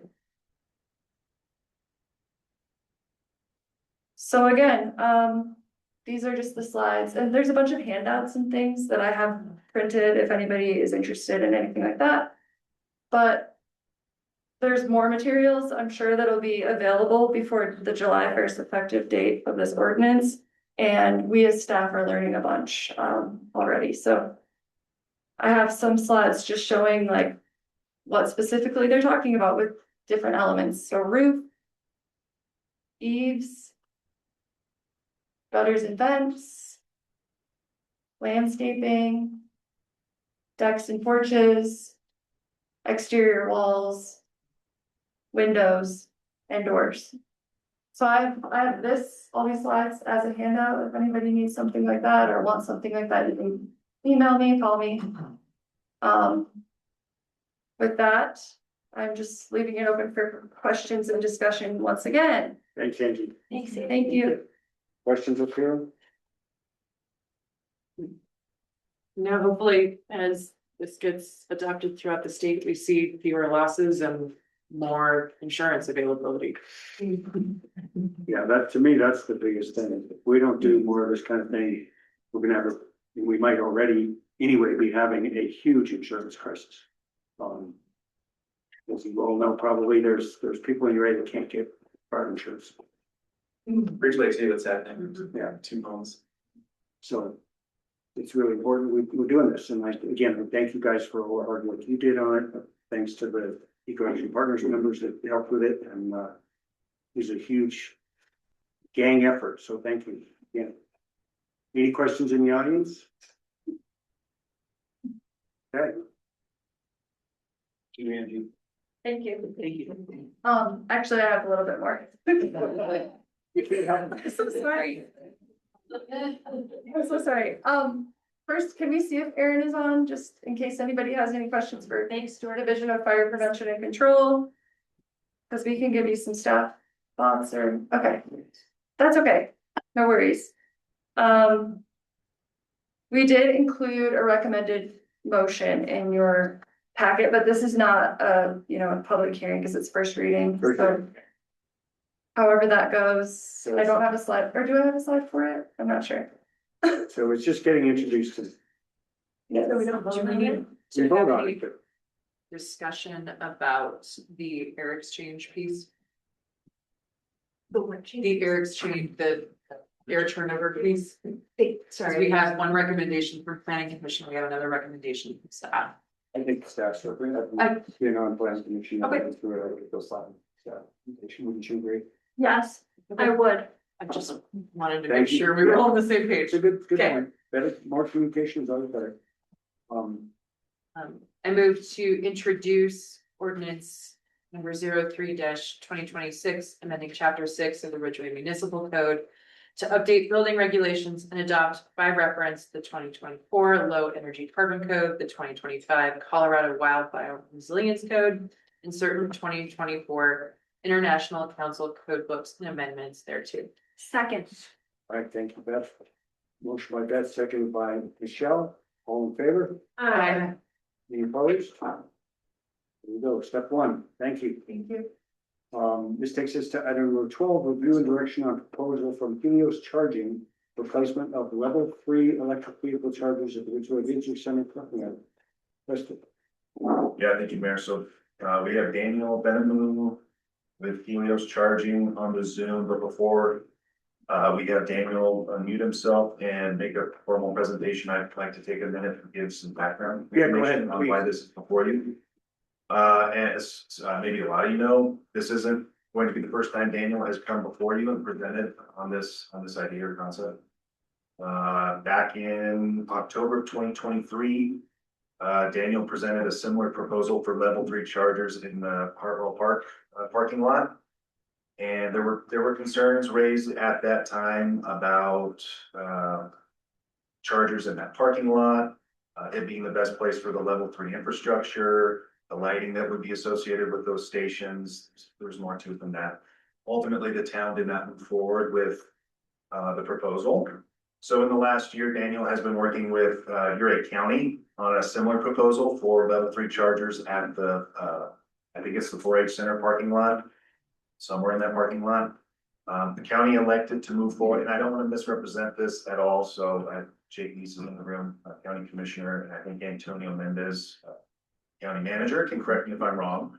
But the county got to a point where they approved some sort of license agreement with Helios Charging to allow that to happen, pending I think it's a DCFC Plazas Grant Program application submittal to the Colorado Energy Office. That was submitted, and my understanding is that the Colorado Energy Office ultimately came back and made it known that they would like to see the chargers deployed in a different part of Ridgway. I think more specifically, the town core. What we would all understand is the town core area. And so that is the impetus for Daniel being before it today. Again, Commissioner Neese, Antonio Mendez are here. They can clear up any of that background. I just wanted to paint a picture for everybody before Daniel gets up here and starts, plugging some stuff. So hope that's helpful. Jake, come on up. Hi, Jake Neese here, speaking as a county commissioner, and just to add on to what Preston said, everything he said was right. The location, the county signed a contract, so we could go ahead and do this with Helios charging, but the location that we have is right on the Highway 550 entrance to the fairgrounds, which is kind of an awkward spot for a charger and a pit toilet. There have been parallel conversations going on in other avenues about trying to move people if they're going to be sitting around for 20 minutes, 45 minutes or more, to move them a little closer to the town core. The grants program also had concerns with, how far that was from the convenience stores, which is why they were requiring the toilet. People are already using the visitor center location as kind of an informal park and ride. There's a bus stop there. We've talked about getting more buses to stop at that location. And so just in the broad conversation, it would make a lot more sense to move those chargers a little closer to the town core and consolidate these transit activities in one location. And so the county can move forward with it, but it just makes more sense at that visitor center location. So I wanted to make sure that the town had the option to execute that if you all would like to do it. Thanks, Jake, that's helpful. Thanks. Okay, So Daniel, the floor is yours. Great. Thank you so much for the opportunity. And Preston, thank you very much for that background. And Commissioner Neese, thank you as well. Just to give, just a quick summary. We had applied and were awarded a DCFC Plazas grant to install 4 fast chargers in Ridgway, Uray County area. We've been working really closely with Commissioner Neese and the and Ridgway, or I'm sorry, Uray County, and I just want to real quick mention how helpful Antonio has been as well. And so we have come to an agreement with the Colorado Energy Office that we can install the chargers at the 4-H Center, install a vault toilet, which addresses some of the accessibility needs and the restroom requirements. The desire really was, how can this not only be a win for the EV drivers and the community, but helping to also with the economic development of the town of Ridgway. And so if you drive an EV, you probably know, but when you're going to charge your vehicle, you're oftentimes stopped for 30 or 45 minutes and sometimes longer.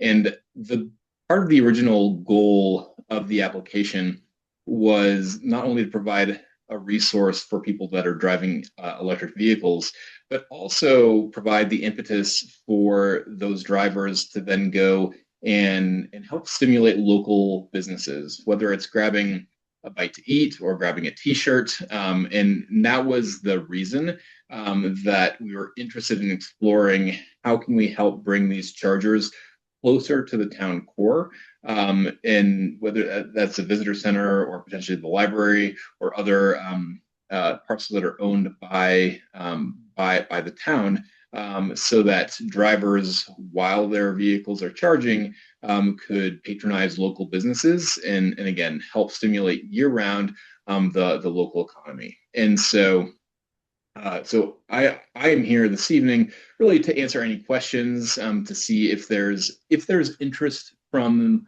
the town. Again, just as Commissioner Neese mentioned, the visitor center is that much closer than the entrance right off of 550. Right, it makes it that much easier for people to walk into town, to buy a t-shirt, to grab a cup of coffee, to eat lunch before they come back to their vehicle and drive on. And so I'm happy to answer any questions. And really, it's about exploring interest. And if there's not interest, and we can move forward with the county, Commissioner Neese has been very supportive.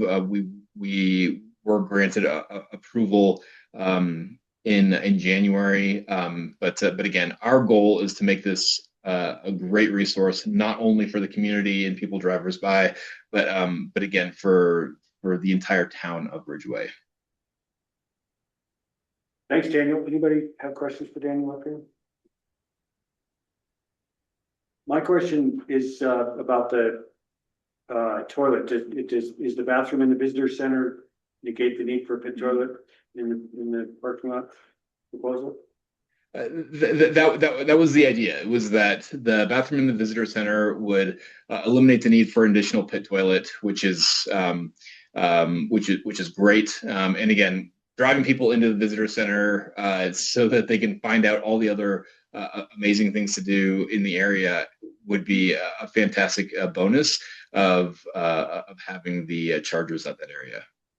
So we get an extra charger since we don't have to go to the toilet. Would that require the visitor center to change its hours of operation in any way? That's because the bathroom's not open year round.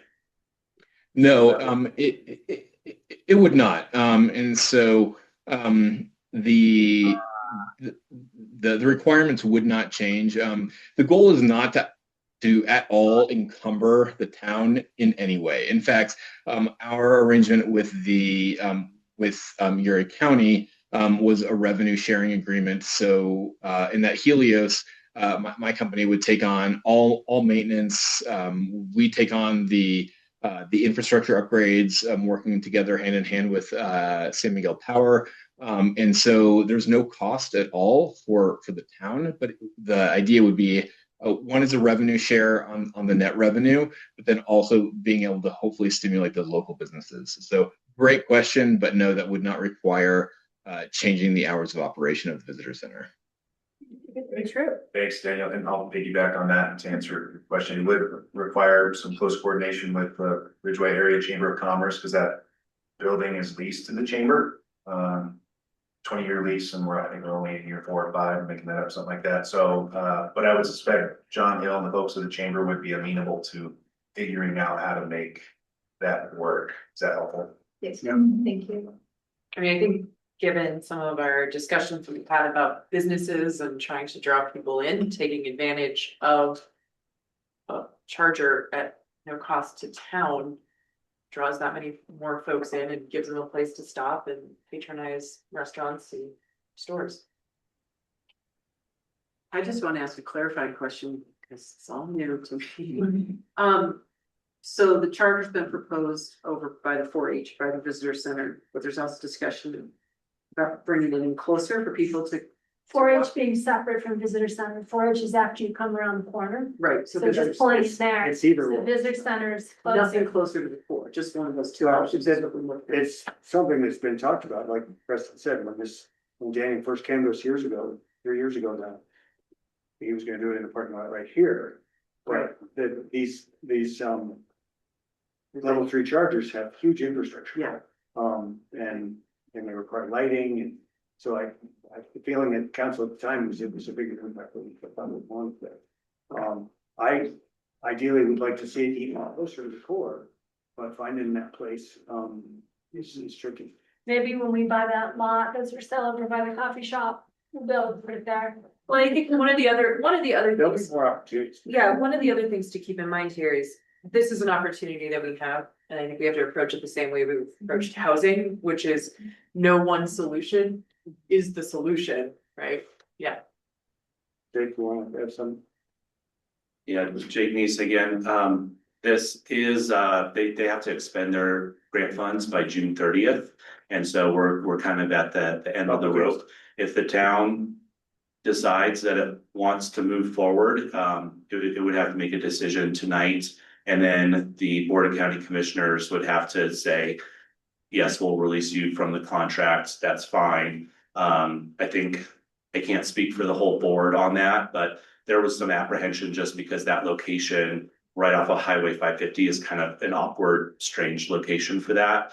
But if the town doesn't approve it tonight or doesn't say that it wants to move forward with having it at the visitor center tonight, then we already have a contract signed and we would move forward with it. It's just that it would be that much further from the core. It would be kind of awkward having a bathroom right there with it just is, it's awkward. It's awkward. Yeah. And I would encourage the town to ask if that vault toilet could be constructed at that location, because as I understand it, the county had, or Daniel, you got grant funds to build it at the 4-H entrance. And so if that was open 24/7, that could be a benefit, but that would be up to you all to decide. Good point, thank you. Yeah, thanks, Jake. I agree wholeheartedly with your comment about like to have an additional toilet that's 24/7 and year round would be really helpful. And I think Beth makes a great point too, just that, you know, these things, when we get opportunities like this, if you said a minute ago, it sounds too good to be true. It's just the way that the world's going right now. There's enough impetus to try to get these chargers in place so that more EV vehicles can successfully navigate our country.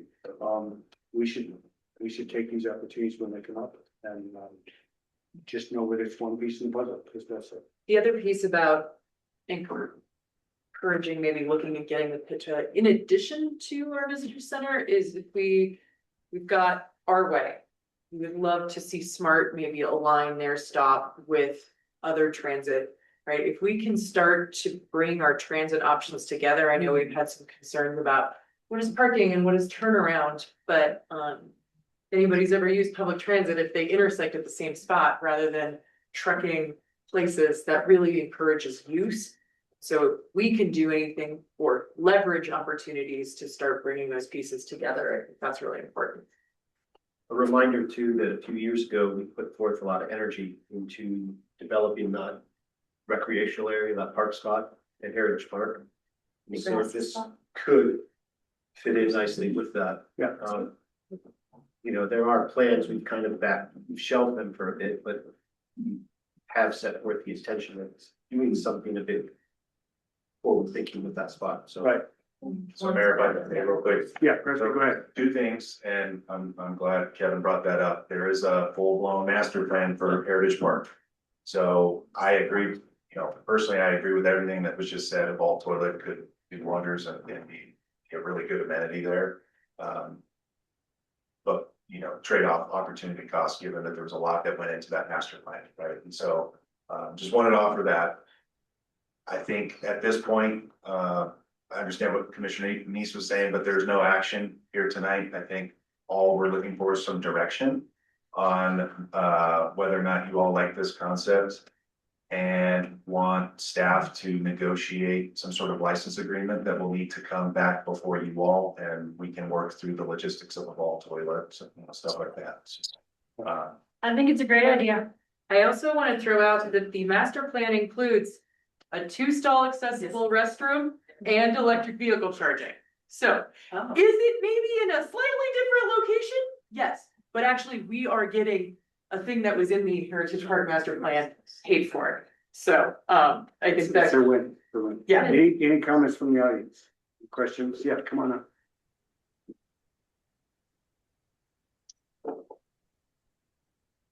I'm Richard Juice-Finney, I'm back, so welcome back. Anyway, I just had one question. I'm not familiar with the Helios charging out over on the Front Range. They have a ton of them, right? But all of them have these bright neon things. So would that affect the dark sky community thing? With it being right there? That's a good point. That's a good question. That's for you, Daniel. It does. No, great question. We have worked, so the Colorado Energy Office has certain requirements for lighting, but we have worked with them. They are fully supportive of dark skies communities. We're working currently in Leadville, which is working to achieve dark skies, also in Silverton. And so what we can do is, the idea with the lighting is ensuring that when people are parking to charge when it's dark, that it's safe. Not that we're going to light up the sky. And so the idea we've been working on with them is having some proximity lighting, having also using dark skies compliant lighting so that it really shines down on the road. But again, the idea is if people are charging, it's 2 o'clock in the morning and they're coming through, that it's safe. They can see if it's icy on the ground. And so it's a great point. And actually this came up when we first presented in 2023. And since then we've really worked to ensure that we can be compliant with dark skies, but also make sure we have the lighting to keep people safe. I also think it's worth mentioning that this is in the town and our town codes also apply.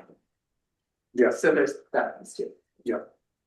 Any other comments, questions? Either online Yes. or? Hello? Yes. Sorry, I don't have an icon to raise my hand. This is Pam Foister. I live in Ridgway. What about the north end of Hartwell Park?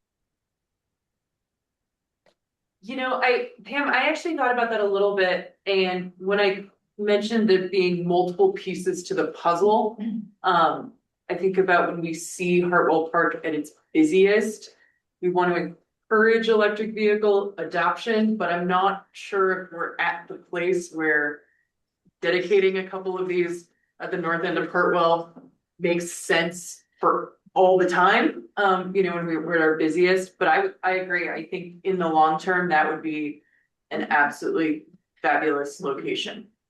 Another thought is the parking lot behind the library, north of the library. But I Yes. think that the point tonight is that, this time is of the essence here. We don't really have the time to explore other locations, I don't believe. But if we do, we can ask staff to work with Daniel on that. I just know it's coming down to the wire. Joan, you had a comment? You want to come up? Just so everybody can hear you. Thank you. Sure. I was just curious with regard to the visitor center idea being put on pause and reevaluated as far as the locations of the buildings. I was wondering if that was going to meld nicely with this proposal. If there was gonna, with the bathroom location, if that was gonna be part of the area that we had originally Part of the master plan. dedicated for the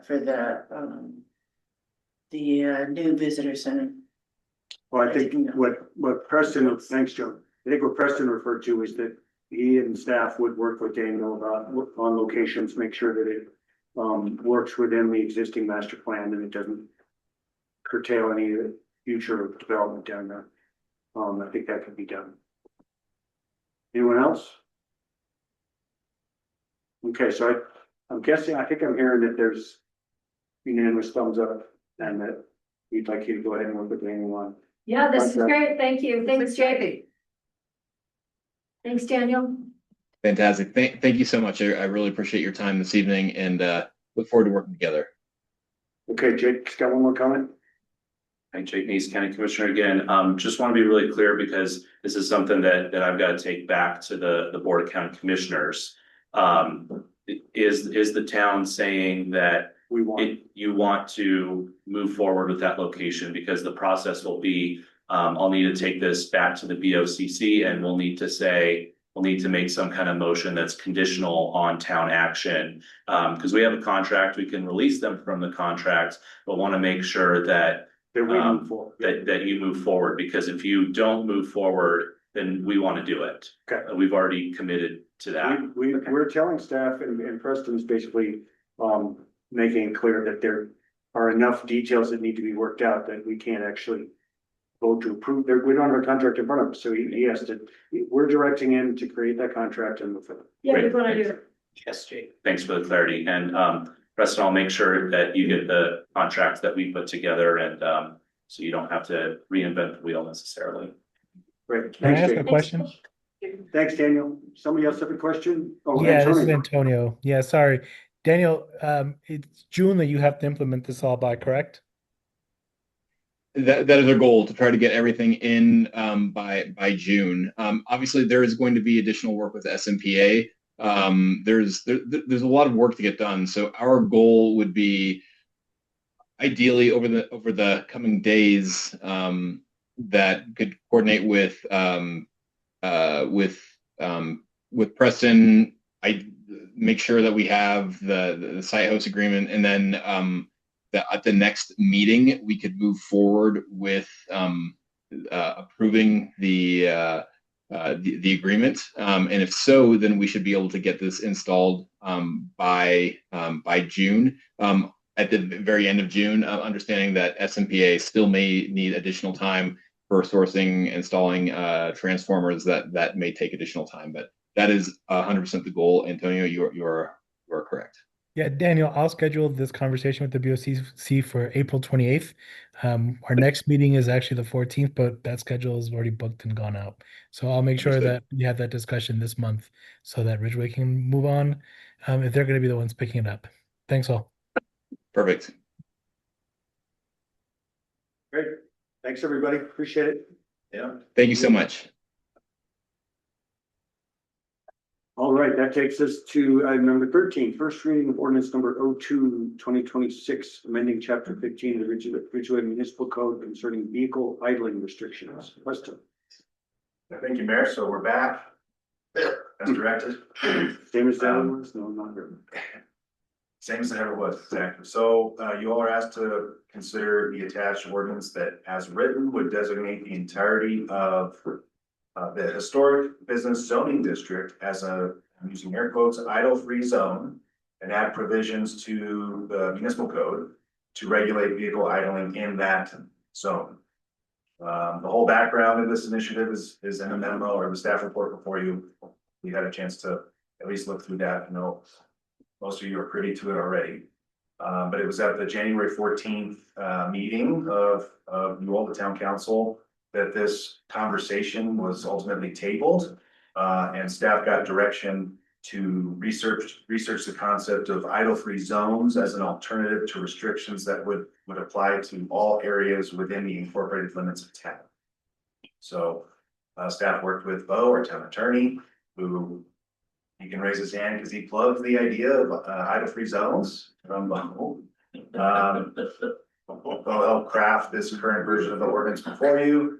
The version incorporates that idle-free zone concept, and more specifically, it prohibits idling on public property or rights of way within the historic business zoning district. That is what we would all generally know and refer to as our town core. You can see it depicted in orange in the town's zoning map. In the staff report, there's a snapshot of the zoning map, and it shows the Edgewood zoning district. The ordinance continues to provide for several exemptions, including things like emergency vehicles. And if approved in the current way, a violation of the restrictions section of the code would not be constituted as a traffic infraction. It would be governed by section 15-1-13 penalties of the municipal code. So I think that's all I have to say about that. Happy to answer questions. I know the marshals here may have some thoughts and would appreciate questions if you have them. Thank you. Thanks, Preston. Yeah, so this is back before us. It's a version of what we talked about the last time. I thought we left this with just a few signs in specific areas. Did we all agree on the whole historic district? Well, I wasn't here and I would agree with the whole historic district. We talked about post office, there was talk about the school. I was surprised to see this. Honestly, I wasn't. I would say I thought the easiest way to define it was just to call it the HB. Yeah. So, I mean, it's our business core. It's where people are, a lot of pedestrian activity. It's really hard to take, to find the appropriate individual areas within the historic business zone to do what you're talking about. Inevitably, we'd leave something out. So we'd be like, why didn't we restrict it here? I know. So to me, I was always thinking that this was I think we're talking about places where people are sitting outside, enjoying a coffee, enjoying a drink, like they are enjoying our town. And I think the SAB made a big change from everywhere, including your driveway, to moving to something where let's not idle, where when you're having a conversation over a cup of coffee with a friend, you're listening to someone's truck idle. When you get out of your car at the post office, that's not where you're warming up your car. If you feel the need to warm up your car, that's not the place for it. Like, I think when we talk about trying to make climate moves, when we try to make air quality moves, we try to make quality of life moves. Like, the historic business district, this makes sense. counterpoint. No, I have a question. Yeah, go ahead. I mean, just from reading the paper before, when this came around, I thought there was some consensus that since we don't necessarily have enforcement of this, we're not gonna vote for it, which I understood made sense to me. So what is the enforcement issue with this new proposal? Well, what we talked about, just for your background, in my view, is that, by making no idling zones, there's less vagary about where you can idle, where you can't. And I think we're always gonna have enforcement issues, but if, you know, there's somebody idling and there's a sign within a half a block that says no idling allowed in this area, then the marshal's department has the ability to come up and remind that person that they're not supposed to be idling. If they refuse to comply, then they can be ticketed. That's a lot of signs. And Well, it we're is gonna a lot have of to put the signs up anyway, right, to let people know. Yeah. So why can't the signs just be enough? Because the signs aren't enough, because sometimes people are jerks. I don't disagree with that at all. Yeah, I don't either, but how does that change? I mean, you can argue both ways. Yeah, I mean, I think, I mean, honestly, why are we arguing for idling in a historic business district? Like, that's ultimately what this comes down to, is we can talk about enforcement and and how many signs. Why are we advocating for idling in historic business? Like, why, like, that we shouldn't be. ultimately is my question. and I don't think it means I don't think- idling. I don't think we're advocating for idling. Well, but again, That's like, what's if you're the- I not guess in what I'm favor of solar panels in Green Street Park, then you're against solar. Well, but That's again, not that we're clear talking cut. about giving people recourse. If their experience of Ridgway is impacted by someone's truck idling next to them enjoying their meal or their day. Then Like, we'll have less population. What's that? Then we'll have less population problems. I'm sorry, what? that's an interesting take. I think we wanna go. That, I'm gonna gently back us up from that one and move Yeah, forward in a I different mean- direction on that. So I mean, the enforcement is a knock on the window and I mean, honestly. Yeah. I would hope the first thing is, hey, Ridgway, this is an idle free zone in Ridgway, would you mind turning your vehicle off? Yeah. Like, my first thing is not even picking up the phone and calling Shane. Now I just have the town code behind me when I say, hey, could you stop? Like, that is a huge piece of this. We were really worried about tattling on your neighbors. This is about empowering people to not just breathe somebody's exhaust. This is about trying to make sure it's pleasant to hang out. And we obviously have to make sure we educate the public and make sure people do that politely and don't go yelling and screaming at people. Well, but at this point, my only option is to yell and scream. I don't actually have, you're gonna have folks who are gonna be mad about it anyway. You missed the yelling and screaming on the first reading, wasn't. Yeah. I'm sorry, I was on a school trip, to be here. I'm saying, the yelling and screaming thing is real. It ain't happening. Mayor, if we could pay attention to who had the floor. Yeah, sorry. I guess to me, the question comes down to, do we want to try to be no idle which way, or do we want to wash our hands of any responsibility for not having people idle? And there's obviously big areas between those two, but we've been wrestling with this back and forth for months now, and to me, this seems like the best compromise we've seen so far. But the question remains, how are we gonna deal with this? But the SAB and many community members want us to do something about idling. And I agree that we should do something about it, so how are we gonna do it?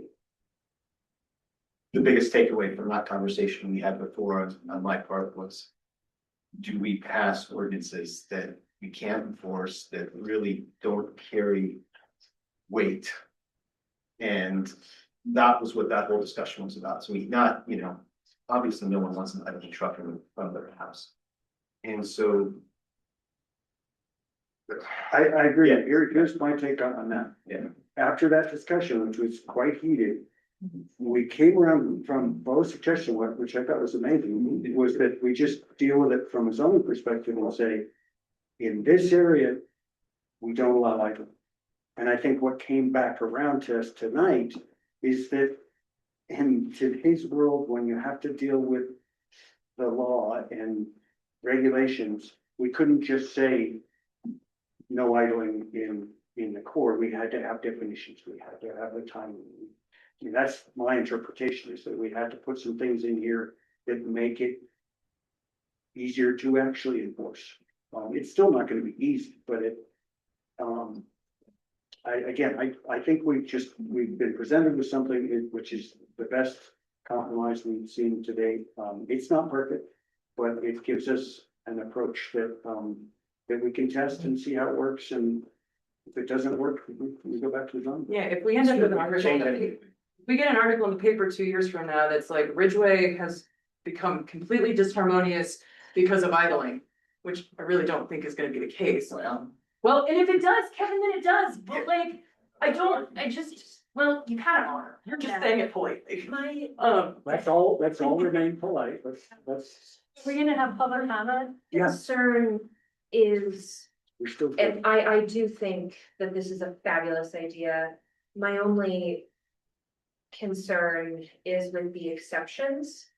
Like, as a person who hangs out with tiny humans a lot, I know that if a kid is napping in the back of a car and I'm hanging out with a kid and it's hot and it's summer and I need to be somewhere like in a general zone by a certain time and I'm idling because the kid is gonna get overheat and napping, like that. So you'd like another I would like- additional I exception? would like an additional exception. Then it's gonna And be I like dog understand that, like, and if it's your dog, get your dog out of the car. Yeah. Like, don't leave dogs in front of cars. But I also think that human children are a pretty big and important factor in this. But what are we saying when you need to run into Mountain Market? Like, I don't understand what this leaving the kid in the car, I don't actually. No, if you're not leaving the kid in the car, you're with the kid in the car, the kid With is the down to AC. the back with the AC on. But why are you they- parked in historic business for that? Because we need to be somewhere, because. I'm actually legitimately trying to wrap my head around this. Because I live in Space to Create, because I live above Cave Place, because I live in historic business district, and And you can't take the kid home, I mean, so I'm sort of hearing that's I understand. concerns that it seems like that should be It's pretty creative. rare. That should Yeah, I just have heard this from multiple. from families, Thank you for raising it. Yeah, that's something we can talk about. Was there, when you discussed this in the past, was there any discussion about putting the signs up and not necessarily making it an ordinance? I And thought that's seeing what- how that responds, how people respond to that? A trial period, right? Wasn't that? I don't think that is going to sit well with the Sustainability Advisory Board who's Well. worked on it. Hey, Kevin? I also don't think I think there's also folks in the community who think it's a good idea. And Everybody's idea has equal value, we don't need to be talking people down, we did discuss that, in fact, we probably already have some signs up that talk about enlightenment. We got an email this afternoon from somebody saying the last thing we need is more signs, nobody reads the signs anyway. I mean, there's so many different ways you can argue this, it's really interesting. Let me open it up to public comment, I'm sure the people want to have a say. Come on up, Jamie.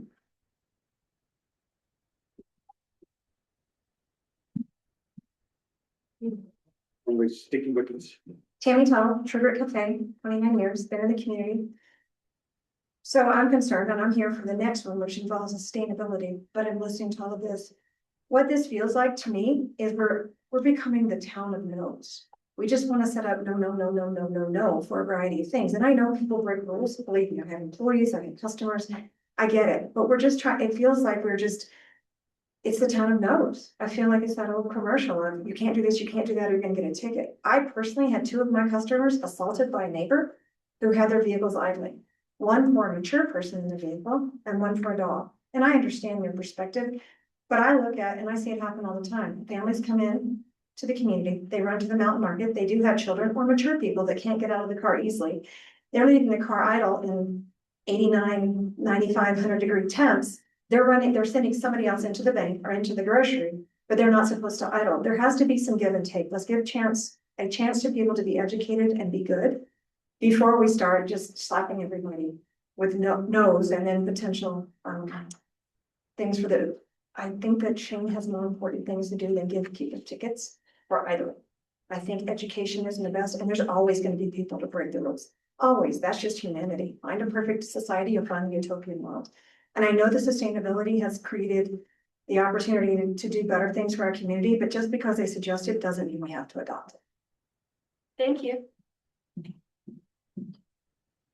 Anyone else? Jake, come on up.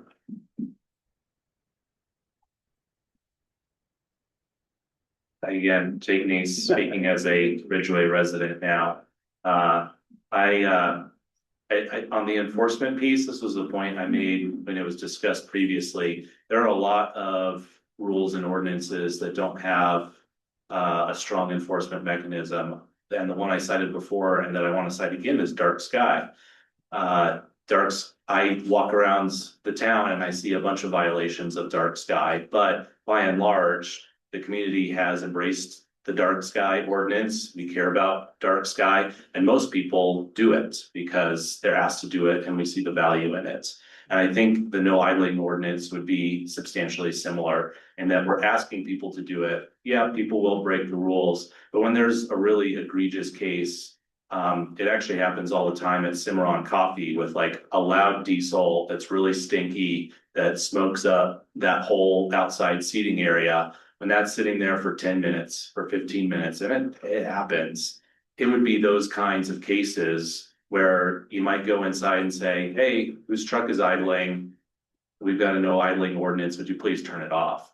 If you've got someone sitting in a parking lot with their kid and you could either say, oh, well, they're in their car, someone will be right back. That's not such an egregious case. So I support the no idling ordinance in the downtown district or in the historic district. Because we've passed ordinances like this before and they seem to work in our community most of the time. Thanks. Thanks, Jake. Anyone else? Anyone on Zoom? You can't figure out how to put your hand up? Just type in. Jerry, go ahead. Can you hear me? Yep. Yeah, I just want to represent some of the issues that were flagged through the SAB on this particular topic, which is the amount of greenhouse gas emissions in our inventory of greenhouse gas emissions as a town. Transportation, I think, is number 2, second from buildings. And when a vehicle is idling, it's producing the most amount of greenhouse gases, much more so than when it's traveling 60 miles an hour. You know, the issue is about what if we're supporting the climate action plan, if we support the town's goals of trying to be as clean, as pollution free as possible. That was the impetus behind this being adopted to begin with, or being presented to begin with, was to protect those who don't want to sit and breathe carbon monoxide and diesel fumes while they're eating and so forth. But it's not just the close proximity, it's the cumulative effect of that in the town. So as part of our trying to chip away at the climate action plan initiatives, which we've agreed to as a community, this was flagged as something that's potentially manageable. Now, I understand all of the nuances and all of the presentations, but I just want to remind people where this came from was in an attempt to achieve some of the goals that we've laid out in the climate action plan. That's all I have to say. Thanks. Right there. Come on up. I want to sort of piggyback on what I'm Dave Cameron at the city. I want to kind of piggyback a little bit on what Terry said. So one of the things we talked about at the last meeting, or when we discussed this, we talked about enforcement.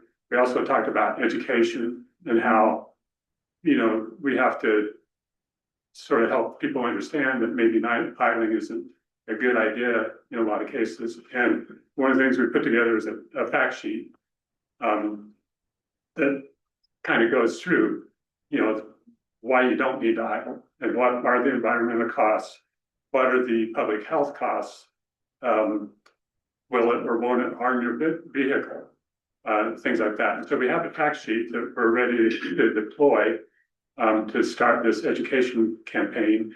We can put it on our website and it'll be there. We can put it on the town website. One idea would be to, when you put the signs up, to have a QR code that gets to this fact sheet or something similar. So I think that having some education would be useful, and I think we should kind of focus on that. I also kind of want to, you know, at one point, we thought maybe we could do this with just signs. But I think we kind of came to the realization that it's nice to have something backing it.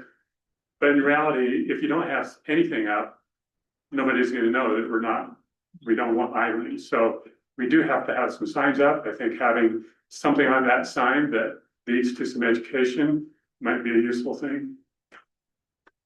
Thanks, Tom. I did, sorry.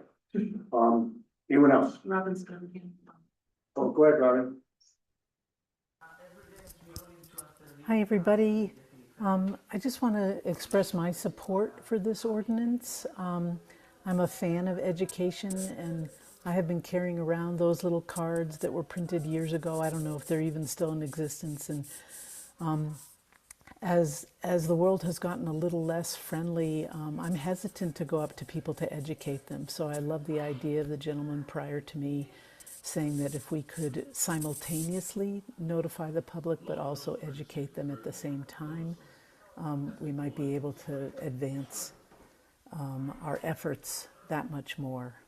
So just want to express my support for it. I personally have found that, especially in the mornings in the winter with the traffic on 62, that like our air quality is significantly degraded.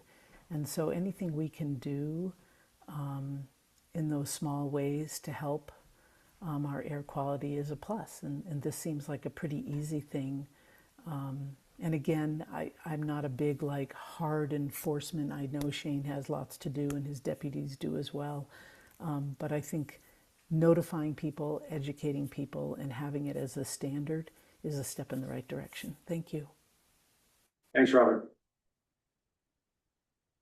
I wonder if you might address wood burning stoves at some point, at least in new construction. Honestly, when I built my house, That's what I find hard to breathe from. oh yeah, I debated when I built my house. I was like, oh, do I wait? Do I put in a stove? But I did it right away because I do think eventually that will happen. A prior job to being here, I briefly worked as an air quality specialist in Missoula County. And similar to Ridgway, sitting at the bottom of a valley, you get smoke that pools. And we're really lucky in that Ridgway is relatively small, surrounded by a lot of county land where you need more land to build. So we've been largely insulated from it. But you know, Michelle, I think at some point that probably will come up, but that's not on the table. Well, it's certainly not for existing, that's not where you start, but for new construction, it seems like it would certainly put a dent in our air quality. Yeah. Probably more so than idling. We already require they meet state emission standards, but banning them entirely new construction would be another controversial thing to do, I'm sure, but. We could throw it in there with electrification. Okay. Anyone else? I have a question about the signage. Have you guys discussed what that might look like in the zone, like? John mentioned every half block. I mentioned that as a possibility. Yeah, that's what I was wondering. And we had, but we haven't discussed it in any great detail. And it, you know, I totally agree that we already have, and a lot of the country does it, an issue with lots of signs and getting to the point where you can't see the forest for the trees. So it's a good question. I think we need signage, we need education, how we go about doing that. I think I would probably want to explore other communities that have done some other things and what they've had success with in terms of signage and education. I know the SAB has looked into it some. Oh yeah, that's a whole other. Well, it seems like you could prioritize where the problems exist. Yeah, and I think we all, you know, Jake mentioned Samurai, you know, the post office is going. Yeah, I mean, that's a good point. We could start with a focused, I don't know, half dozen different locations where there are people coming and going, like at the post office, and then outdoor seating, like it's going on and along Clinton Street. And I think a lot of this, we just have to try something and get out there and see how it works, and then adjust accordingly depending on how it works.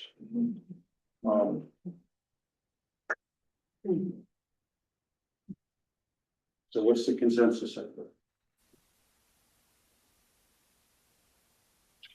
I don't know for a change if we have a consensus. Yes. I mean, I am ready to move to approve this ordinance. Is there any other discussion?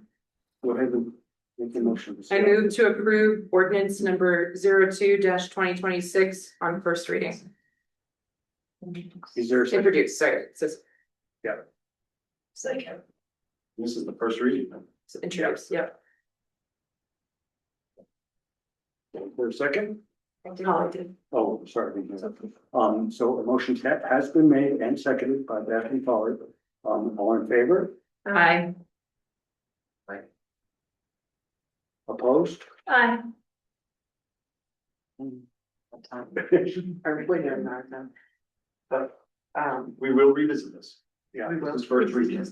Yeah, so we have to introduce, unless it's an emergency ordinance, we introduce this. And this is a great time for the public to think about this. This will come back to a table. This compromise is a big part, and it's a gamble either way we go.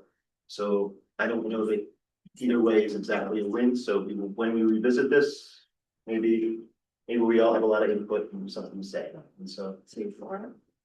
Okay, so I believe it passed 4-1. Introduce. Introduce. The motion to introduce passed 4. All right, thank you. It's a tough one. We've battled with this for months, so. I'm excited for next month. And even more excited for this next item, right? I remember 14, resolution number 2602.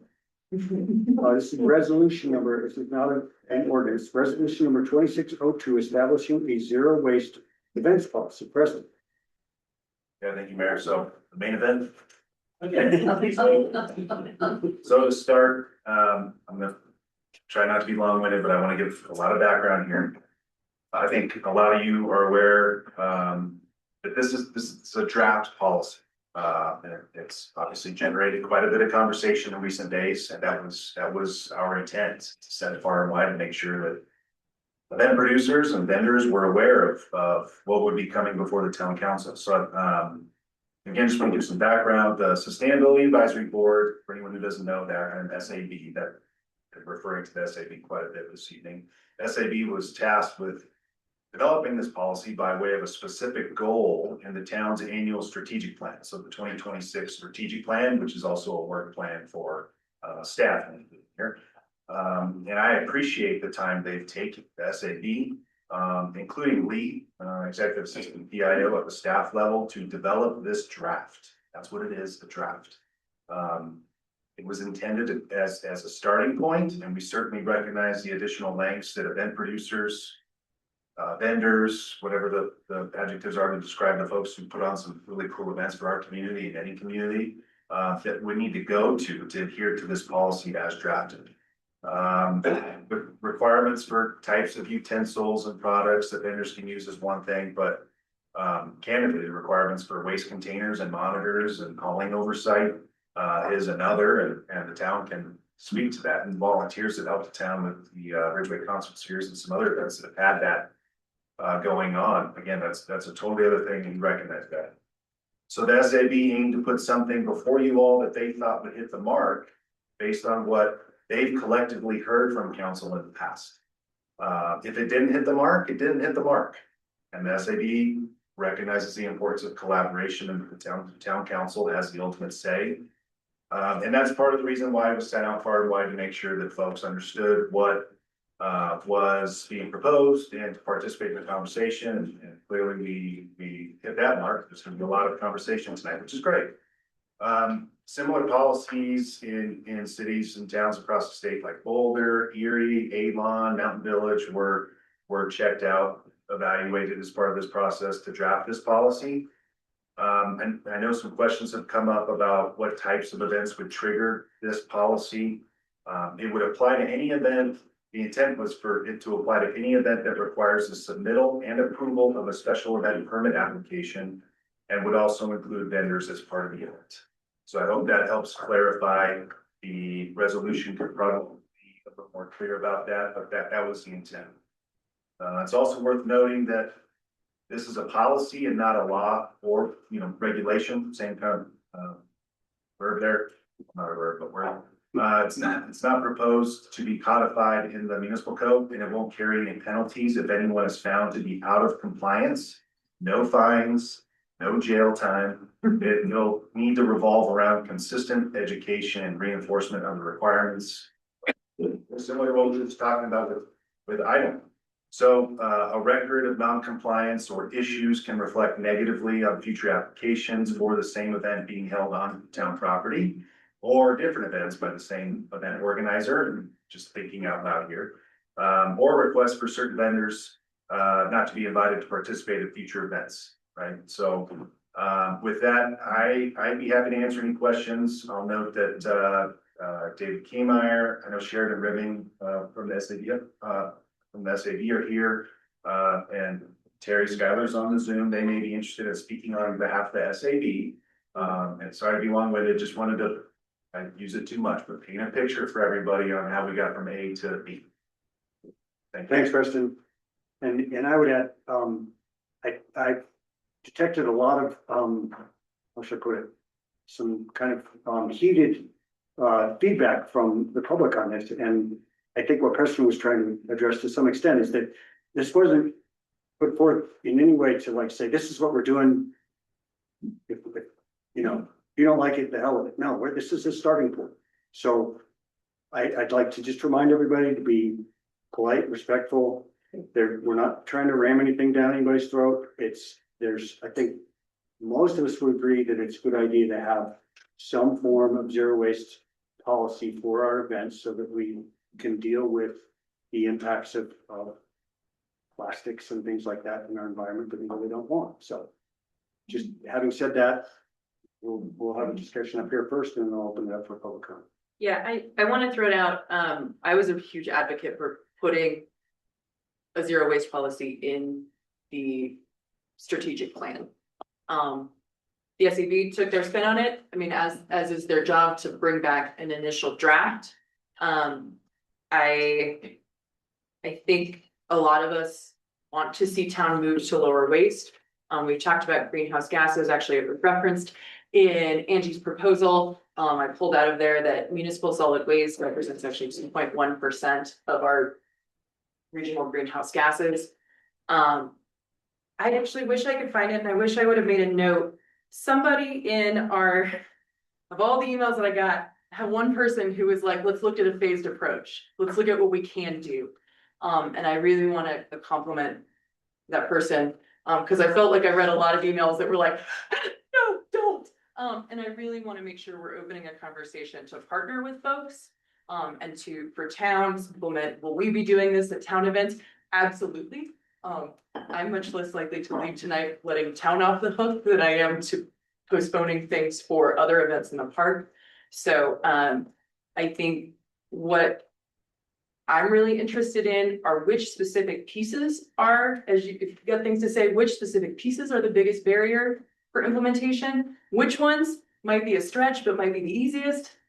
Like, could we tell you that maybe what's coming first so you could plan purchasing? Like those types of pieces would be really, really helpful to me.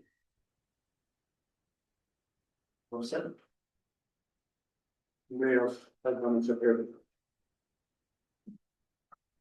I'll throw out that, I've been a proponent of zero waste at our events, particularly at the concert series for many of you know, for years and years now. I'm kind of the one that made sure that we had our 3 cans together in 2 or 3 spots around the park.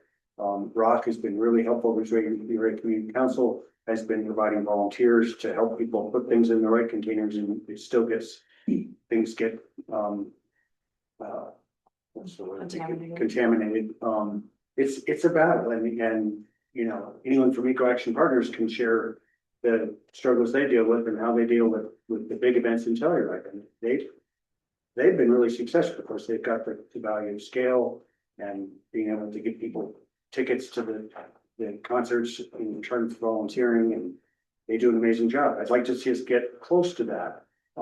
I think that we could do a better job of providing containers. That was one thing that stuck out to me when I first read the draft policy, is that making anyone who hosts an event provide their own containers. I think that's a big ask. I think the town should come up with some standard containers that we can provide to anyone who wants to do an event on town property. So that's an idea that I've had. But I'll second Beth's comments that most important thing tonight is that we just talk about what works, what doesn't, what can we compromise on, what can we start with.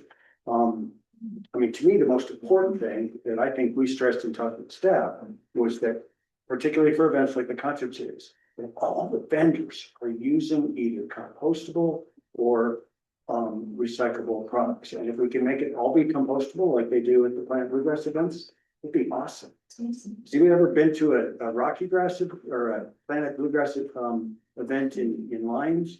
They actually use like Bakelite dishes.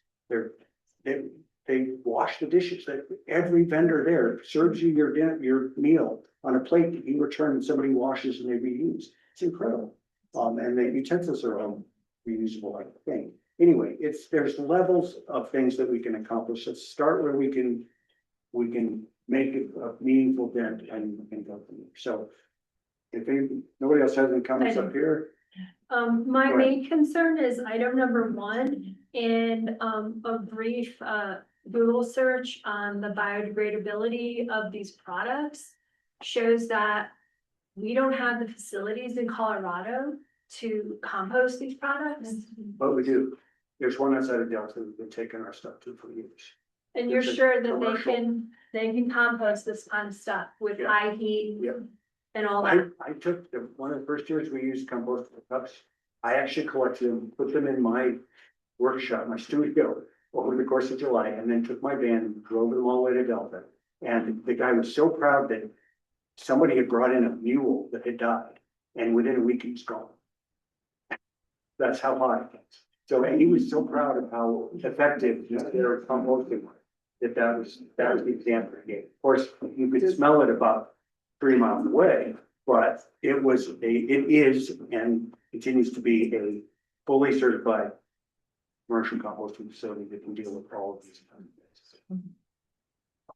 And again, that gets to some of those details about like, is it this particular plate or this particular thing? But really what we're getting to at that point is, are there products that we can buy that are compostable, right? We can do the research, we can confirm, we could have a call with folks from 3XM. I think. Or Really, even back to paper, like you said. You know, no sure, better but I guess what I'm trying to say is I don't want to get bogged down in that piece. I think what we're talking about really, when I look at number 1 and number 2 is, can we buy things that are either actually recyclable? I saw some comments on Facebook that said I saw my plastics go in the trash. Yeah, a lot of plastics go in the trash and they're not actually going to be reused for anything. Aluminum is kind of an infinitely recycled material, and we're looking at other things that are actually compostable. So we can talk about the details of that, but the question is, would we be willing to buy alternative serving items? When you say we would buy, Well, the town, that we would require alternatives. or the vendors. That the vendors would buy them, but I think one of the questions is going to be, will we commit to it as well? Well, we have to commit. Yeah. Oh, we should be there. We should be the guiding light and the role model. I absolutely agree. But we also, Trish, we've talked in the past about if it's hard to get any of these products on a scale that a small, like Sunrise Burritos can afford, that we could become, and Preston can hate me for saying this, but we could become a source that we buy it and we buy it in quantity and we can supply it to the vendors. Or the chamber could look into something like that. There's We could see. there's potential solutions. And I think one of the great things is that this is, again, this is one of these things that's becoming more and more acceptable and desired in a lot of communities, that there's a lot more options out there now. And they're probably becoming, I don't know, I can't confirm this, but they're probably becoming more affordable. Like, you know, just no more styrofoam, no more, you know, hard plastic, you know, it's. Don't ever hand me a plastic cup at the concert series Well, ever again. and if we're, I also feel like if we're doing this, we need to be educating our restaurants. You know, well, and that's almost bigger than events. Well, Well, it's just it's another piece of it, right? And this is a highly visible piece when I think about Ridgway walking the walk. You know, we've had years where we had aluminum cups and then we went back to plastic and then people were like, I thought we went to aluminum cups, what happened? Right, so some of this is on us and that will be part of kind of, my question is how much of this can town adopt in 2026? How much can we be the model, find those compost folks where we can address it? Because I really think that is part of the vision, right? Is town does some of that legwork. We're not asking each individual organizer to do that legwork. And if it's tough and we struggle with it, that helps inform our timing of how something gets implemented on a full scale.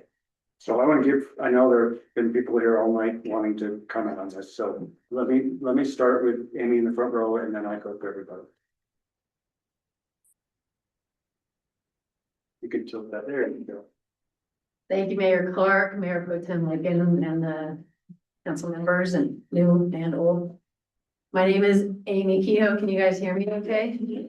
I reside in Ridgway and I'm here to respectfully oppose 26-02 and the associated zero waste events policy as it is written. Finding out tonight is the initial write-up, and so I'm going to point out some issues that I have with it. I sit on the board of directors for 2 nonprofits based in Ouray County. I am also on the Ouray County Pride Steering Committee, which has planned and produced Pride for 5 years, and now we're working on our 6th. I believe that resolution 2602 and the associated policy is well-intentioned, and it focuses on long-term status of the environment. However, it falls severely short of addressing or even acknowledging the struggles of this community's families, small businesses, and nonprofit organizations. One of those struggles is money, as we know. This policy causes financial strain and will likely be a deterrent for people considering Ridgway for their events and festivals, which will adversely affect the economic and cultural vitality we're striving to achieve in our community. It's not appropriate for the town to place a zero waste event burden on the shoulders of families, small businesses, and nonprofit organizations that make these events happen. For an event that historically raises $1,000 to $1,500, such as Pride, this policy would result in significant and debilitating costs.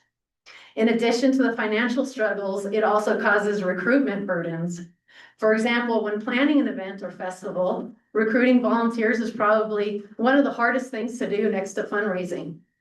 And now that we have to, well, with this policy, we would have to recruit volunteers or spend more money to hire staff just to sort waste. It's a labor-intensive and potentially costly burden and puts additional pressure on organizers who already struggle to staff events. Might I also add, this resolution states that this is to work to eliminate harmful impacts to the health of the community. Yet the expectation is that people must sort through waste, which has the potential to create immediate health risks. In addition to struggling to recruit labor, we will also struggle to recruit vendors. Food vendors, for example. Organizers are likely to struggle to find food vendors and food trucks who may rely on prepackaged goods or have very low profit margins. Vendors may choose not to participate, and this may reduce our vendor diversity. Are we willing to sever ties with long-term partners and vendors, for example, at farmers market and similar long-standing events, because they are unable to comply with a policy? There are only a couple examples. These are only a couple examples of how organizations will struggle under this policy. All I have time to go into. But in addition to these struggles, the policy itself is vague, unorganized, and incomplete. And while we can make assumptions, it's not written in a way that is clear, and it is certainly not robust. For example, the definition of event is omitted. With the policy going so far as to say no prepackaged goodie bags, balloons, or disposable decorations, it sounds like the policy applies to some things like a small child's birthday party in the park. The policy offers no consideration for cultural exemptions, and the rules are unclear. The policy is also missing important details. For example, compliance. The policy does not discuss who will monitor these events. Will the town be hiring someone to attend these events to monitor compliance? If so, what's the cost to the town and to the taxpayers? Waivers. While there is mention of waivers, there is zero definition of the phrase reasonable effort. And it gives only one person, no offense, Mr. Neal, the sole authority to make decisions to allow a waiver without any guardrails to ensure equitable application of the waiver process. And lastly, there are no consequences, as we've already discussed. In addition, the policy offers zero support from the town to ease the burden of compliance. It offers zero options for resources, no list of vendors, no suggestions on where to source allowable items, and so on. It's just, here's the policy, go figure out how to comply with it. Or as some of us have seen most recently in other aspects of the world, here's the policy, we'll figure out the details later. The town should pilot Mayor Pro Tem's comment, the town should pilot this and determine the costs and see if small nonprofits such as ours that I work for can afford something like this policy. While this type of policy may exist in larger cities or towns, I think the policy as presented is harmful to the town of Ridgway and the families, the small businesses, and nonprofit organizations that conduct the festivals and events in our town. I respectfully ask the town council to vote no on implementing resolution 2602 and its vague, costly, burdensome zero waste events policy. I'd also add one more comment. I'd like to gladly offer my time to the SAB to help develop a policy and collaborate on a policy with a nonprofit and a small event that occurs here in Ridgway so that we can work together on something that works for everybody. Thank you. Thank you, Amy. Thanks, Dave. Dave had his hand up next. And then I'll take you next, Joe, please. So Dave came on our SAB again. I wanted to give a little bit more context on the policy. So as Preston said, we looked at a number of different policies and kind of, picked and chose from those policies to get what we thought was a complete policy, and we added quite a lot to it. I had a very long discussion with the founder of Delta Compost. Turns out Delta Compost is about 3 miles from the farm where I grew up. I haven't smelled any dead mules there. But so I had a long talk with her, and to make sure that we understood what was compostable and what wasn't. They're a class 3 industrial composting facility. There's no problem. I had a personal concern about PLAs, so compostable plastics.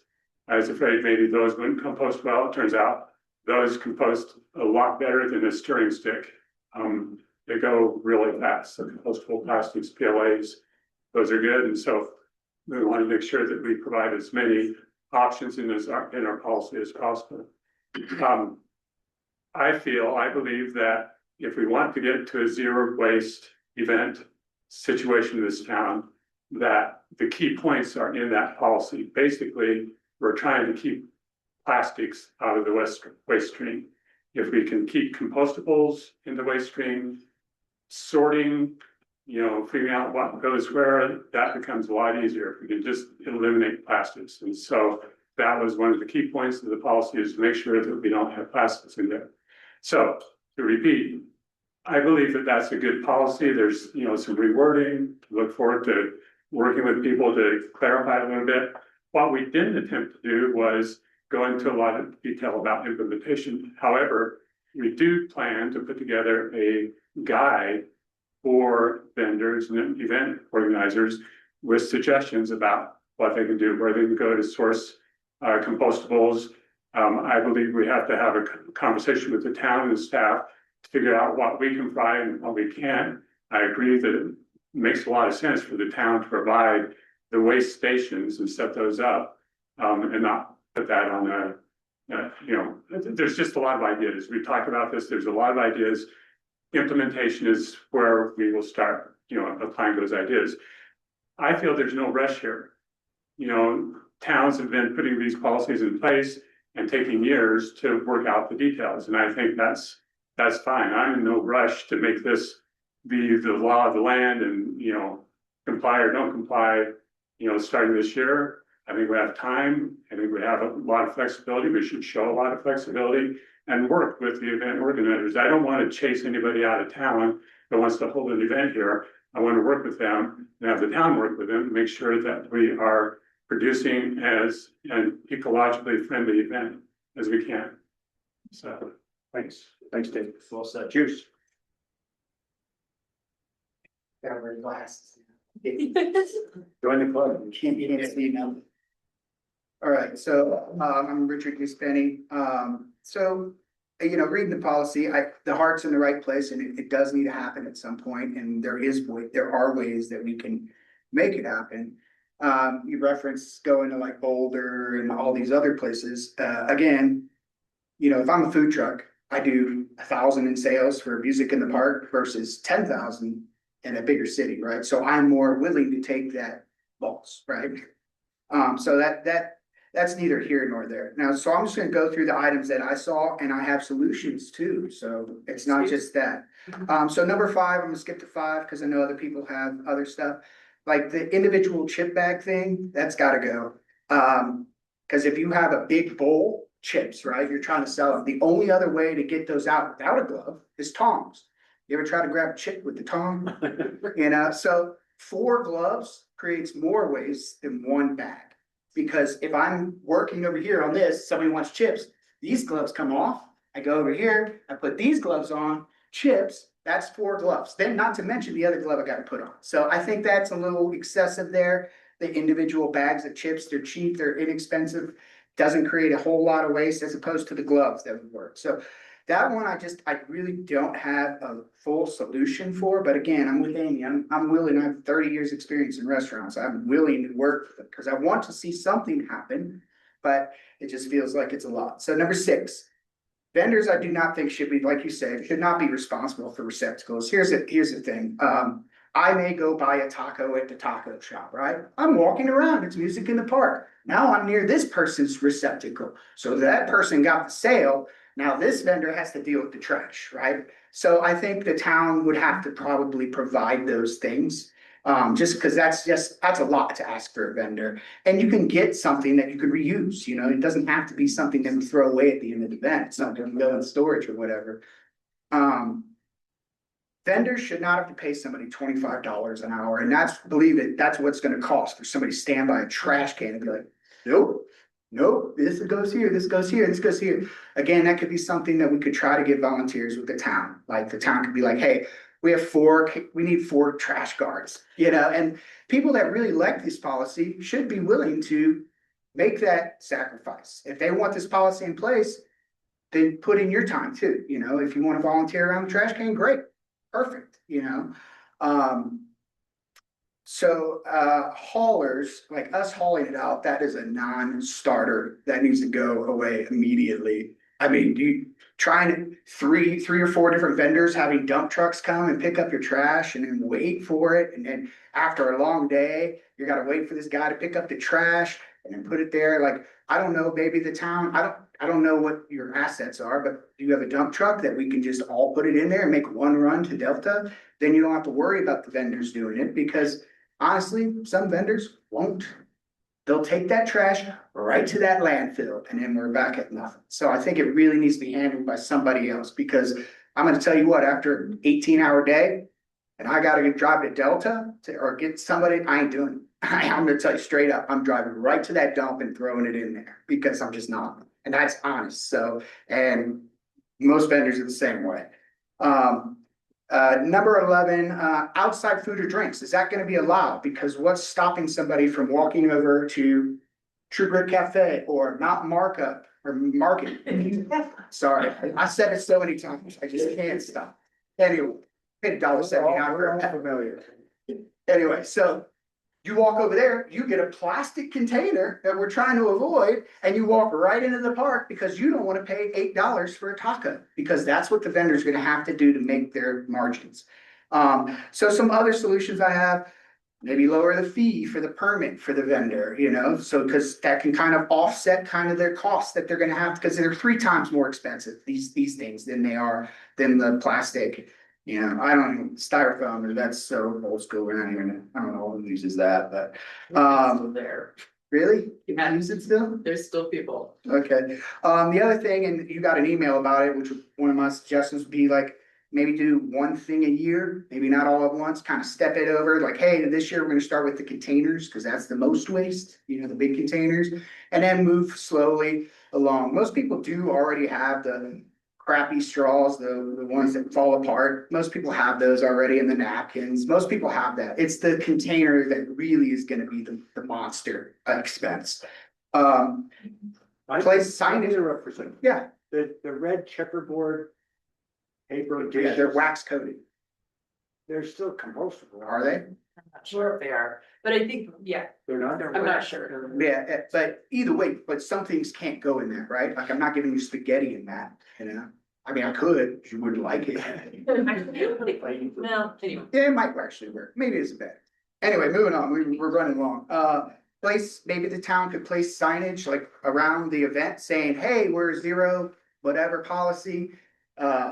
That's why your hot dog is $13. You don't have to say that, but just say that, because it would make it easier. If somebody's like, geez, $13 for a hot dog. Well, we're zero waste. If you see the signs, we're zero waste, so we have to pay an extra for the containers and all that, you know, so that's one other little thing. And I like kind of your idea, and I know Preston might hate it, but you know, it is kind of a good idea if the town buys something in bulk and you can work directly with the producer, like EcoSmart or whatever, they will give you rebates, right? So you buy something cheaply, you have it stored here, vendors buy it from you, town makes a little bit of money, they don't pay as much as you would from a Cisco or whatever, you just lower it just a little bit, and you make a little bit of money, and they save a little bit of money. Well, I'm just saying, it helps, you know, it helps with not making money, but it helps with the hauler or the trash and all that, so, you know. Anyway, like I said, I'd be willing to help SAB or whatever, they just have to get in touch, anything has to get in touch with me, so I'd be willing to volunteer. The other, can I just add juice? Yeah. Town could be that clearinghouse. I think the other piece is kind of giving a heads up. As you said, this policy needs to happen. One of the things I don't want is folks stuck with non-compliant things because we changed it midstream. So that's part of this phasing approach, right? Is if you have stuff, we need to use it up, because that's kind of the direction that we're headed. Because I agree, like the containers, maybe they're more expensive, but it's low hanging fruit. Right.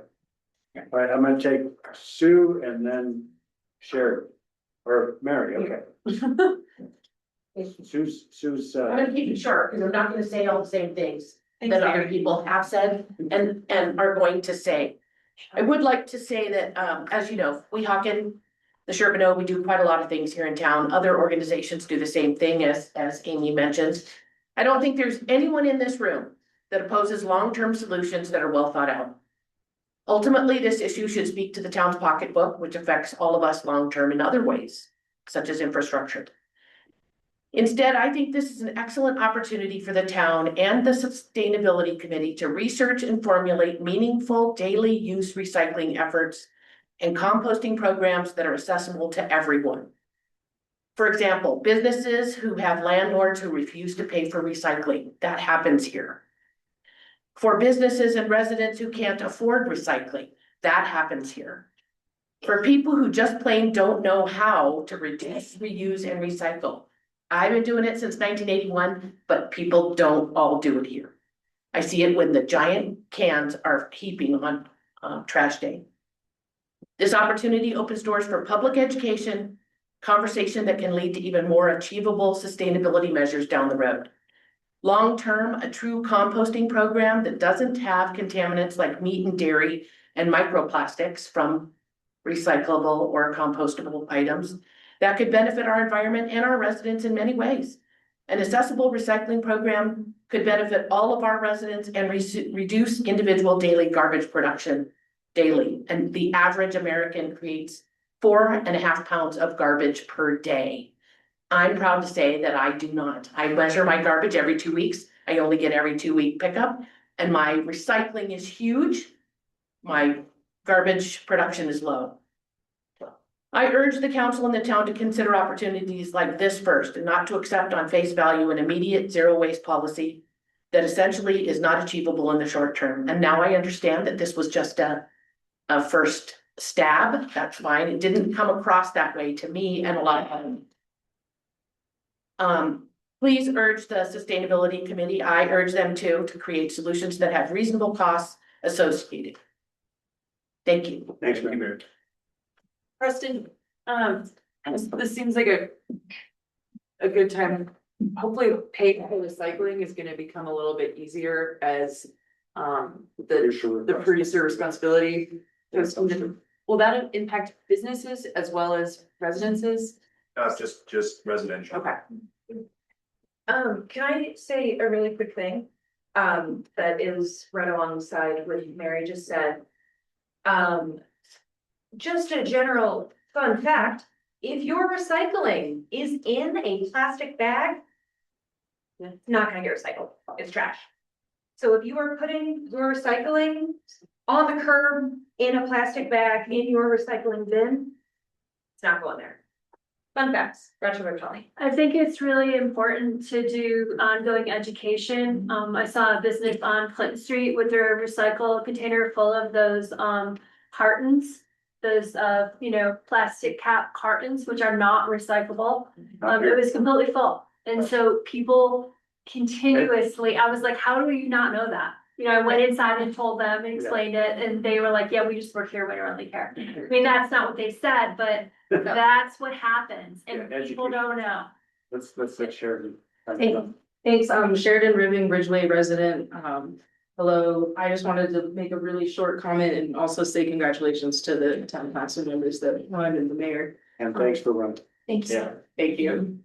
Richard, Mary, I just want to say that those are great points. I'm on the sustainability advisory boards. It's super helpful. We drafted this and we really value the input and we really need to hear it. And we'd love to contact you guys for further information so we can come up with the next draft.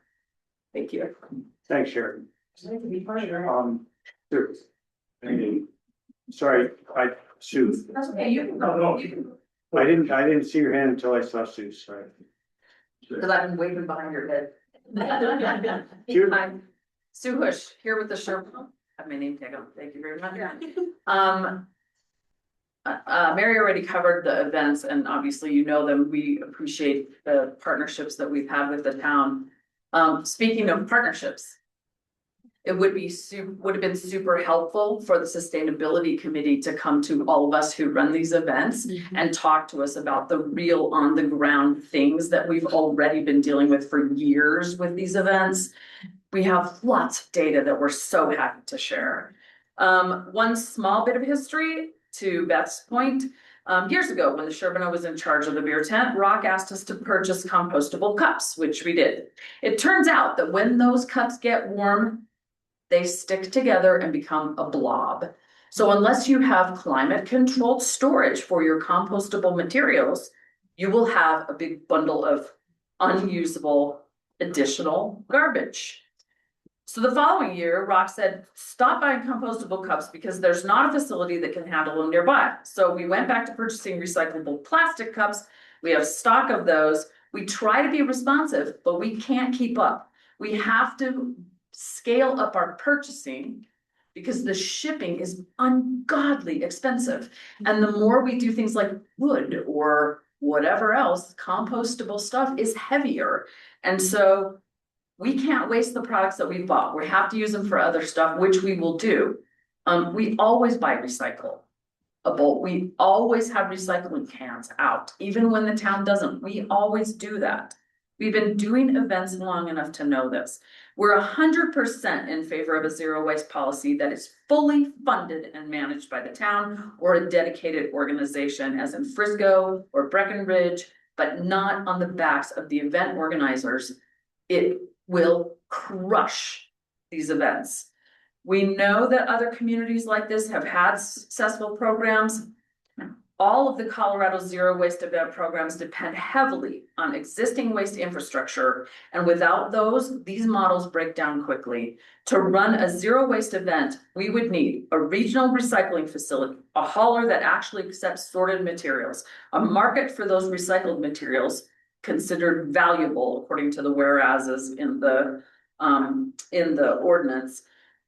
Zero waste events rely on compostable food serviceware and food waste diversion, but that only works if there's a nearby facility that can take care of that. Places like Frisco and Breckenridge succeed because they have boatloads of public funding, boatloads, thousands and thousands and thousands of dollars. They have local landfills, they have regional recycling systems, they have composting infrastructure, and they have nonprofit staffing and education. We try to hire people at $25 an hour. We beg and we get no one at $25 an hour for events like the Rendezvous and events like FET to help us haul this trash. We've tried to hire high school kids. They're like, yeah, no, we're not doing that. It's $25 an hour is nothing. We have not been able to fund it. And I'm sorry, but myself included, our board members are not able to do this stuff. So without the systems to support it, a zero waste policy in Ridgway means zero events in Ridgway. So really quick, how did the aluminum cups work? Just out of curiosity. So let's talk about that because that's a sanitizing thing. And we've gone through this discussion several times. The state says you can definitely reuse cups if you sanitize in between. So at the last concert series, you will have seen anyone who wanted to reuse the cups. The other health department wise, we don't want to touch everybody's cup who's just come out of the bathroom and we don't know what's happening. So we came upon a procedure whereby if you're reusing your cup, you hold it on the other end of the table and we pour over. Unless we can sanitize the cup in between, that's it. And that uses water that we don't have available. And that uses sanitizer solution that we don't have available. So we do it when people ask about it. Otherwise, we rely on recyclable items that can be sent into the correct bucket and get that Unfortunately, done. the plastics everything is a down cycle, which is why aluminum is that piece. Well, the aluminum's fine. I mean, we do that same thing, but I still can't have everyone touching everyone else's stuff the whole time. We've discussed this, Sue. We did it. We did it. And we have to keep doing it. It's fine. We were tasting stuff. No, I asked her what the issues. That's what we did at the appreciate it. last beer I tent. think That's it's- what we will continue to Yes, do as long as we know. I agree. It's a little bit challenging to stand in where the stuff is being poured. So that's not the best solution, but it's the solution that I'm not gonna ask my volunteers to handle everyone's cups. It's not safe. It really isn't, so. Okay, thanks, Sue. Jim? Jim Pettingill. I live up in Elk Meadows. I've been here for 27 years. I think most of you know me. Just a few general comments. First, as an individual, I'm a confirmed environmentalist and confirmed recycler. I do it all the time. As far as this is concerned, though, there are a few matters of concern, and my machine just blanked out. I'll get to it in a sec. Give me a moment.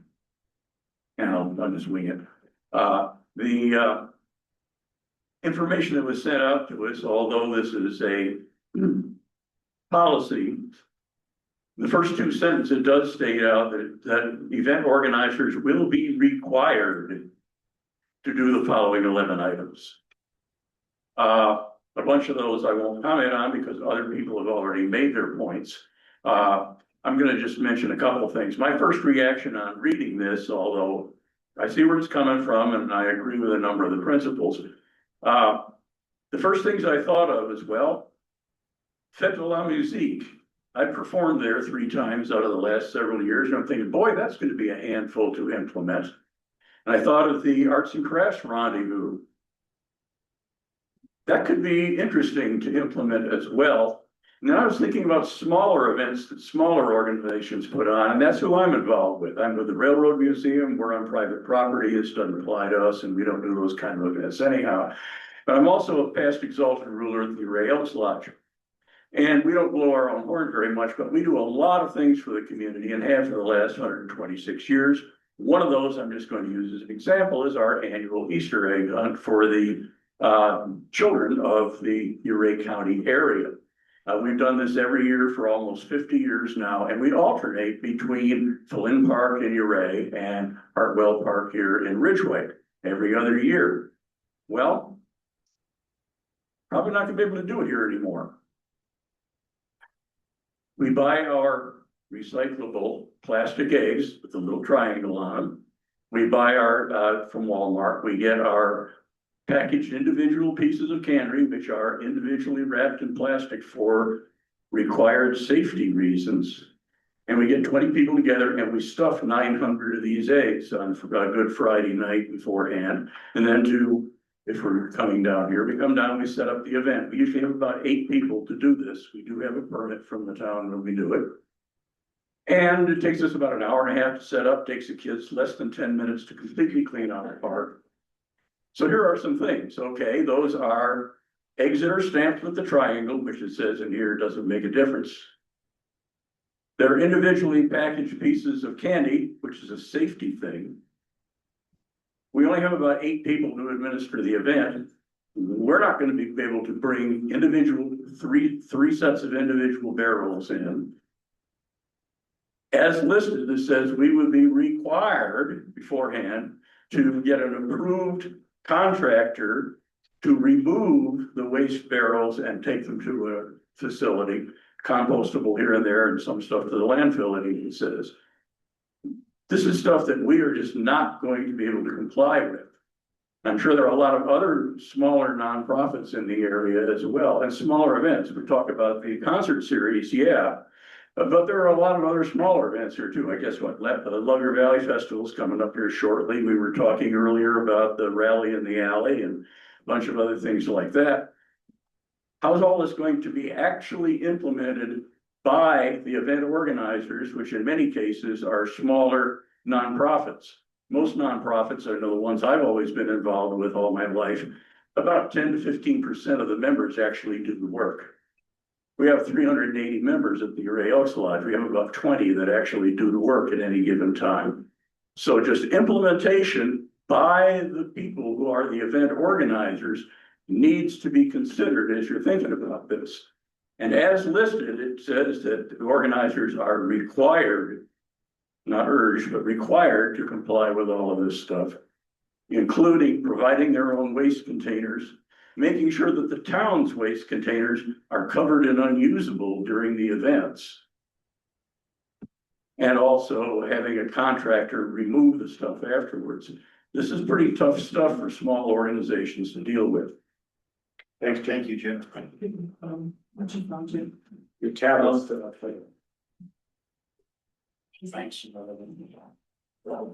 Tammy.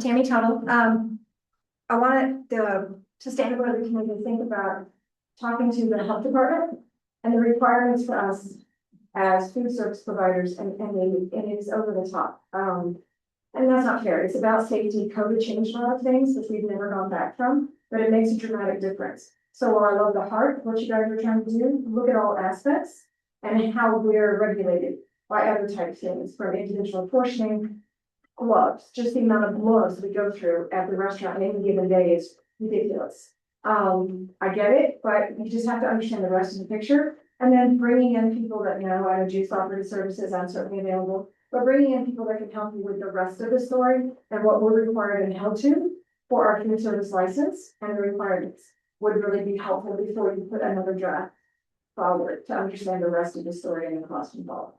And as a business has been here for 29 plus years, everything is more expensive. From wages, it's very expensive to have employees these days if you're a full service employer. It's very expensive with our property taxes. Mine went from $6,300 a year to $18,000 overnight. It's very expensive to do business in this community. adding another level could certainly change the dynamics. I'm a for-profit business. I can only imagine what the not-for-profits have to go through as well when they rely just on money. So just, again, good heart, good thought, just reach out to the rest of the community to know, the rest of the rules that apply. So, thank you. Thanks, Tammy. Trish.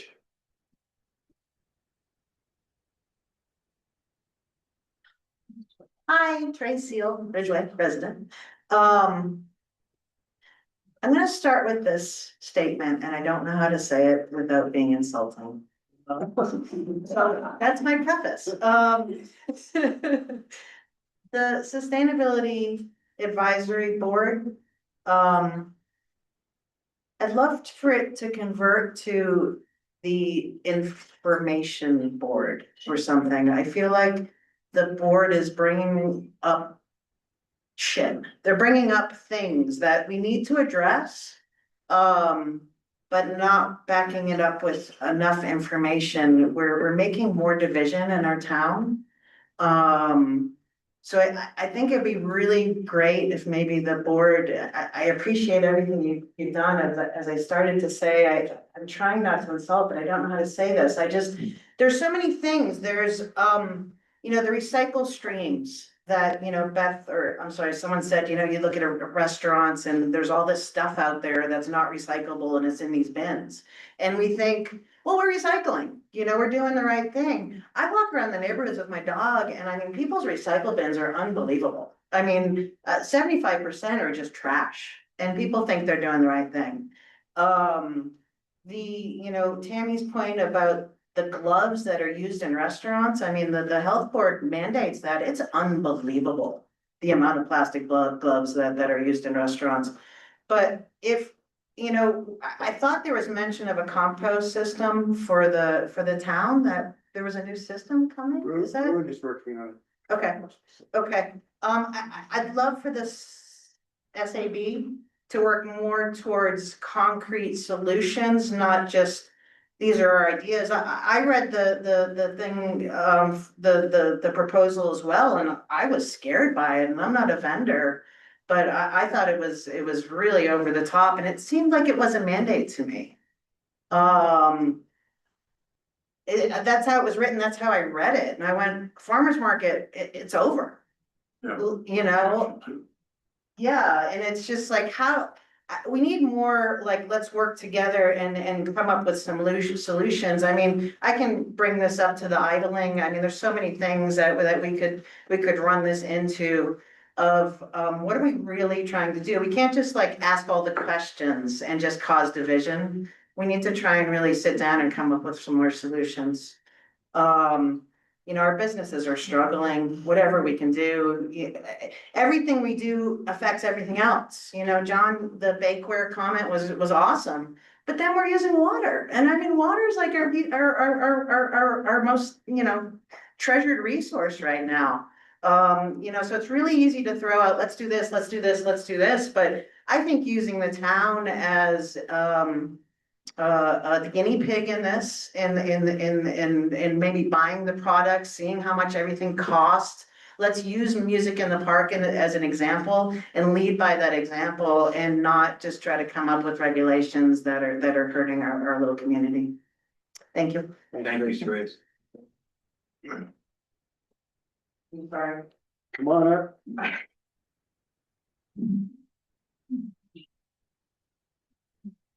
Hi there, everyone. My name is Kendra Held. I work for Eco Action Partners. I just want to say thank you for all of your time. Thank you for all of your time being part of a public process. When policy change is happening, it's really helpful to have public feedback and comments. And so your time and insights and thoughts about how this could be better is really, really valuable for council and for other processes. So really appreciate the time that's going into that. I just want to recognize also how thoughtful Ridgway is as a community. There's a lot of integrity here. I can feel it in the room and in this space. This is a group of people who want to make responsible decisions and have integrity with the materials that we use and where we're going in the future, right? Whether it's the next 5 years, the next 10 years, 100 years, right? What's going to be around in Ridgway in the future. like I said before, I think we've heard a lot of different critiques of this proposal, and I think that's really important. This is an opportunity to provide clarity, maybe integrate additional resources to make more efficient mechanisms for success. Perhaps making reasonable exceptions based on cultural celebrations such as Easter, right? Or thinking about phasing. I think that's a great idea to consider integrating. I also think that education is really vital, and also education can only go so far. So you need to pair that with a policy, right? And these things work together, they serve different purposes. And they're both really, really important, right? You can't have one without the other. And so making sure that you have a balanced process is extremely important. I have been one of the people sorting through waste in the past. Honestly, it's a great opportunity to chat with people, and most folks are pretty receptive and open to this is where this goes and this is where that goes. And so I'm not digging through trash of my awesome grabbers, and usually a pretty good spot if there's music happening, getting to enjoy that as well. Just a few more points. I have been to the facility in Delta where the industrial composting is happening. The tour was really great. It smelled really funky, but it's a really cool spot, and they welcome tours if that is something that interests you, or a field trip would be helpful for the SAB or perhaps for council or other community members that want to be involved in understanding what resources are available. That might be something that could be beneficial to this community to lay eyes on what that site does and to ask questions of the people who are actually boots on the ground with that compost day to day. I'll just conclude by saying thank you for your thoughtful consideration. Moving things like this forward takes time, and you're doing that well. I'll also add that the SAB meets regularly, and so maybe attending some of those meetings could be a helpful next step as well, to be together, get to know each other, and to keep working forward on this proposal. You're in the middle of a process of coming together, and thank you for participating in a respectful and inquisitive way. Thank you. I have a question. Yeah. You said you've been to the Delta facility and you're on the Eco Action Partners. So this BPI stuff is compostable? Yes, BPI is like what I think of as like, that's like the golden standard stamp. But there's other materials too, like a wood stir stick is not gonna have the BPI logo on it. It's just, too much processing for it, but that would also qualify. But they don't have any internet presence. Like when I searched for this stuff on there, that nothing came up. For BPI certification for compostable materials? Yeah. I'll check again. Facility in Delta. Yeah, they don't, That's they have just no presence. It's not a company, it's more so like a certification, if that makes No, sense. she's talking about the place in Delta. It's She tried to find if there was a place on the western. It's actually. I see. And I was finding it yeah. said nowhere in Colorado. Interesting. I got Delta you. I don't Compost State's what like it is. Raven. It's like a black raven on top of their logo. It's, Internet search issue. well, and the 3XM site is not super robust. They're kind of relying, they could do some work on that end, but. Yeah, fair. Yeah, but Delta Composting is where I took the tour. We had some other sustainability staff around that tour. We got to like climb up on the composting piles and see it go from, there was a truck that came in and they were unloading all of this produce really, and that was dramatic. And then you see the process that it goes through different piles, and they were really willing to answer questions. And you have to stomach the smell, but maybe that's why it's in Delta and they don't have neighbors, and they're honestly like the ravens are like so happy to be there, but they don't have close neighbors at the site is what I'm trying to say. We could put it out by the sewer plant. Well, I think, there's some good questions, but Thanks, Kim. thank you. Appreciate it. Anyone else? I don't want to cut anybody off. It's been a while. When the sustainability board meets or how we would know that? It's on the website. So they meet, SAB meets once per month. Your mic's not right now. So Once per month, SAB meets at the first Tuesday of every month at 5 o'clock in this room.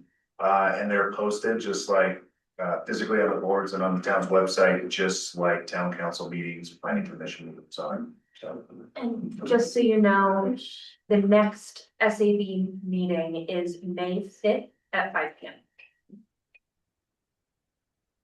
I just want to thank everybody. Robin Cassie. Oh, Robin. Robin, you got something else to add? Yeah, just real quick, thanks. Will you speak up too? You're very, very quiet. Okay, That's better. is that better? Well, it was for a second. Just for some reason, your computer's very quiet. So- Okay, that's not usually an issue with me. Is that better? That's better. Okay, great. I just want to say that I want to thank SAB, and in part because the conversation doesn't happen until there's a proposal on the table. And so I'm grateful for them and their work and to inspire the conversation, the community conversation. I've learned a lot from fellow community members tonight. I am in favor of going forward with pieces of this policy. And I do agree with a lot of people that the town needs to take the lead. And I think with procurement, with notions of transportation to Delta, all those kind of things, if the town can sort out some of those streams, then it will make it easier for the folks who are actually doing the events. I recognize that event organizers aren't going to be able to meet all the requirements that are in this current policy. But I think the idea is very important, and anything that we're going to do for the planet at this point is going to be costly for humans. And how we negotiate that is going to have to come to some kind of compromises, I'm sure.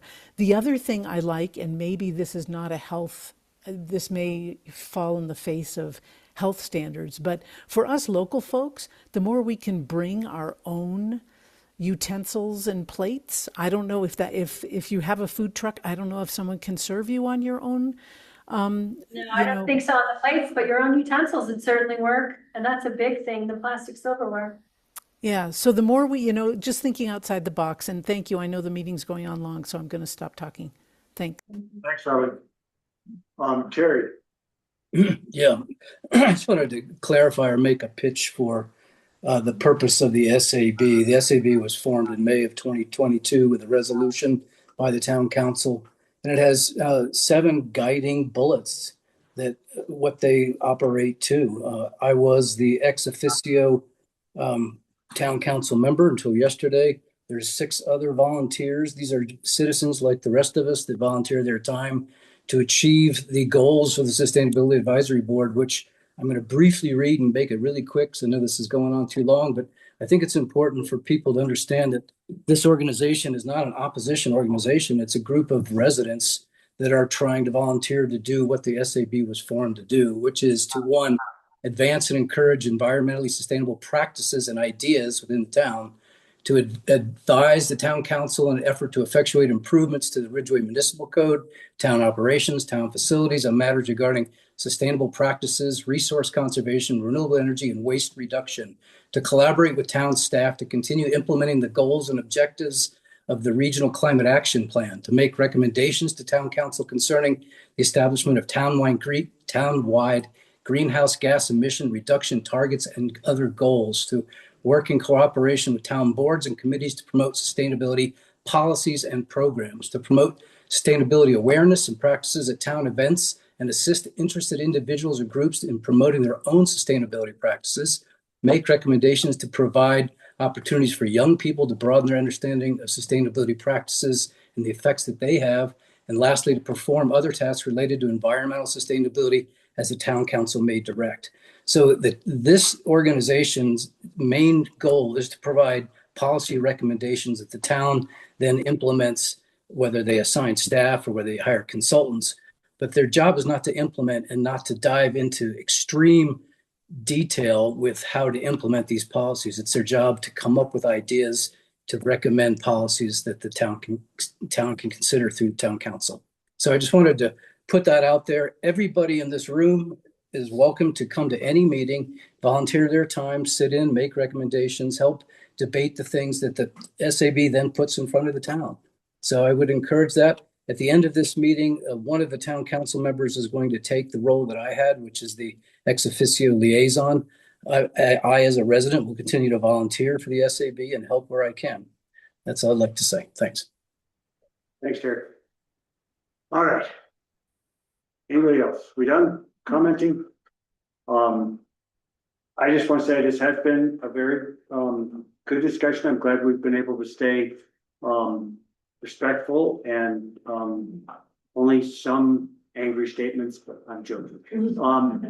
No, and I'm actually, I'm sitting here thinking, I'm a little troubled by something Therese said that, it feels like a lot of what the SAB is doing is creating division. And I can see where that could be a conclusion that could be reached from both of the last two items. And that is very troubling to me because I think Ridgway is a pretty unique place where we do an amazing job of working together to try and find solutions to our challenges, to continue to make Ridgway the cool place it is to live, the incredible place it is to live. So it's discouraging to hear and to think that some of our efforts are creating more division. I think on the other hand, we live in challenging times. And it's hard to avoid the division these days. And I think what this council has done for a long time and makes me very proud to be part of it is we're trying to walk our talk, to try and do the right thing to, lead Ridgway into the future. Now, on this issue, I think we need to go back to the drawing board. Obviously, there's things in here that, nobody wants the farmers market to go away. All the great events we have to stop happening. And I don't think the SAB wanted that to happen either. I think, maybe we need to start having a slightly different process in the way we get recommendations from SAB, and that they're more kind of 30,000 foot and they're not actually fully drafted recommendations, so that we can avoid this kind of thing in the future. It's been presentation side. That, well, that's part of the, that is part of the issue. It could also be as fleshed out as it is, but instead of introducing it as the resolution, it could come as just like it did, but under a proposal from the SAB. It's like marketing. Yeah, I actually think I appreciate all the work that the SAB went into. Yeah. I think going to communities like Mountain Village and Vale and these places that have done zero waste policies is starting there. Ridgway's small. We don't have a full sustainability staff like some communities do. But those communities are often really willing to give you their resources. So let's start there and then we can ratchet up and ratchet down based on what we can do. So I actually don't think what the SAB did was off. I think we actually just need to add one more step, which is a presentation of a proposal. Yeah, people were obviously alarmed. I'm sure most of the people sitting here didn't want to spend 3.5 hours sitting in those uncomfortable chairs that we used to sit in on this side.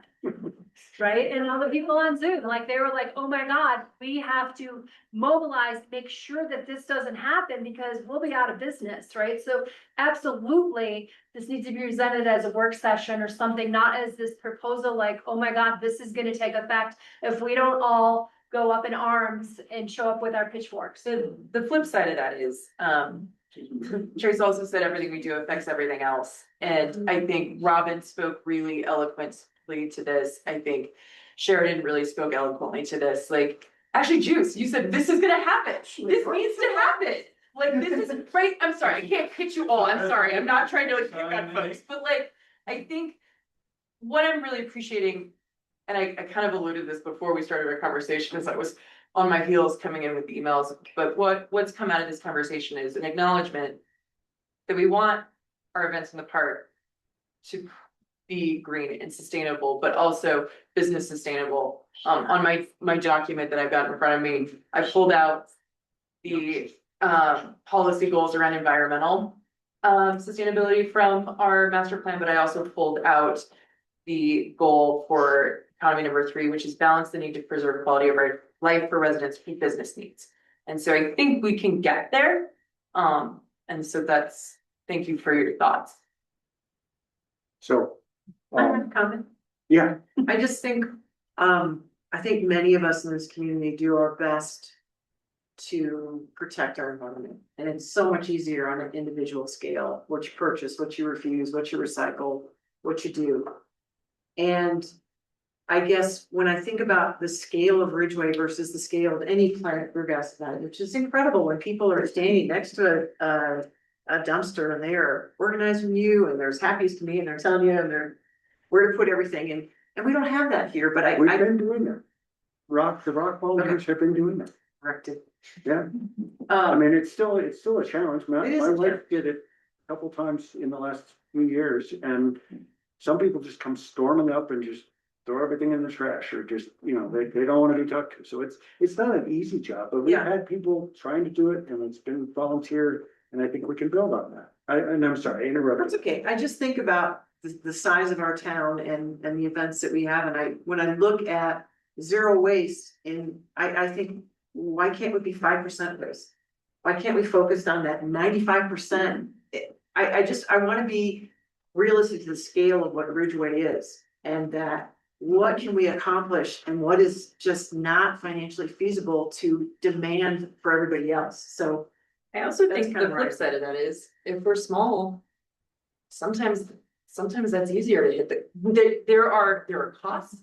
But if Ridgway doesn't act, right, what we really need are steps in the right direction, with the goal being zero waste, right? Yeah. And being okay with the 95 for now, or the 60% for now. But if Ridgway does it, Telluride's festivals have policies, right?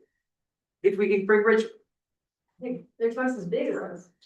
but we can make steps towards it, right? And what we need to do though, is we also need to run off their coattails of, if the haulers are driving through getting compost, that's gonna help us get access to it, right? If we pull, the more folks in the region that you pull along, the more access you have to those things. Which is why you take a 95% approach or a 60% approach or whatever, so we're part of the movement that brings those pieces in.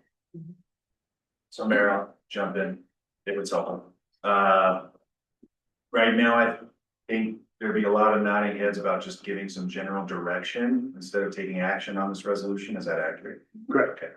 So just trying to facilitate here and maybe get some collective direction on how to proceed. Outside of maybe just throwing it back to the SAB and including community members, event organizers, vendors to participate in the conversation and bring something back at some point. Are there any specific items here that you would like to focus on here? And I'm pointing at the resolution that you would like to focus on, talk about phased implementation. Any sort of guidance or direction here will help that next step. I think we could eliminate styrofoam and plastic stir strips tonight. Let's do one. Yes. Hand up and. Yeah. I wasn't looking in your direction, so I didn't know that. Trying to make sure we're all having a sense of decorum. Would it be possible this summer to work with vendors to ensure there are no plastic bags or styrofoam?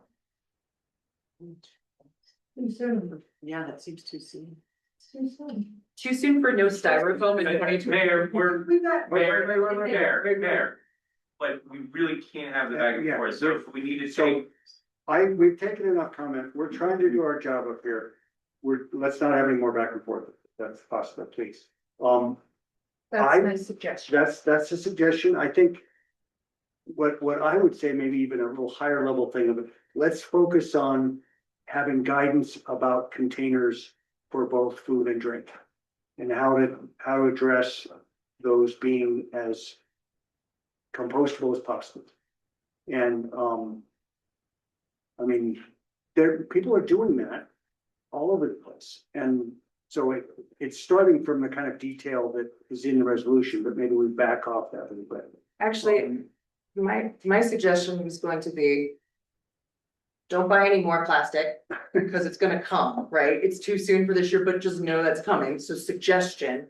But I think the piece that's actually most actionable right now is we can give direction on our town events without a policy, right? So we need to stick with the aluminum cups. We need to, at our town events, provide the 3 bin waste disposal.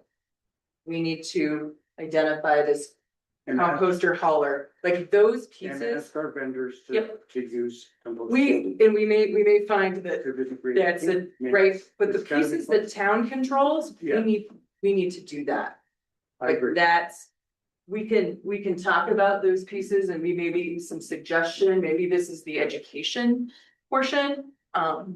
It's but the I role, think- it's the role model. It's the town piece, that's something we can direct. So is everyone in agreement with that direction for town produced events to generally follow what that was just outlining, what's in the resolution?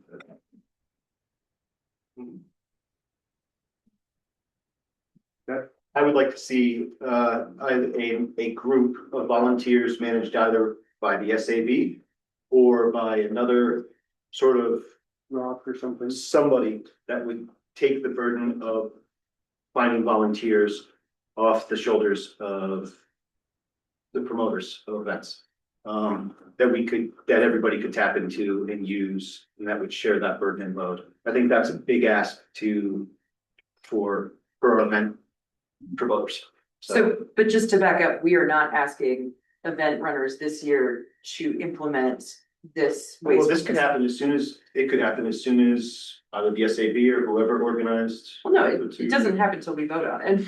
Correct, but that would be a great first step in terms of putting the rubber to the road and making this happen. And that's something that would be taken off the first.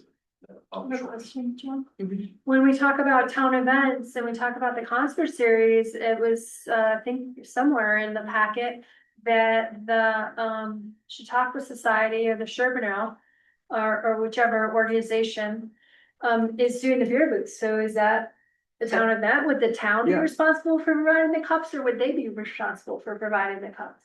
So town is providing 2,958 aluminum cups. Okay.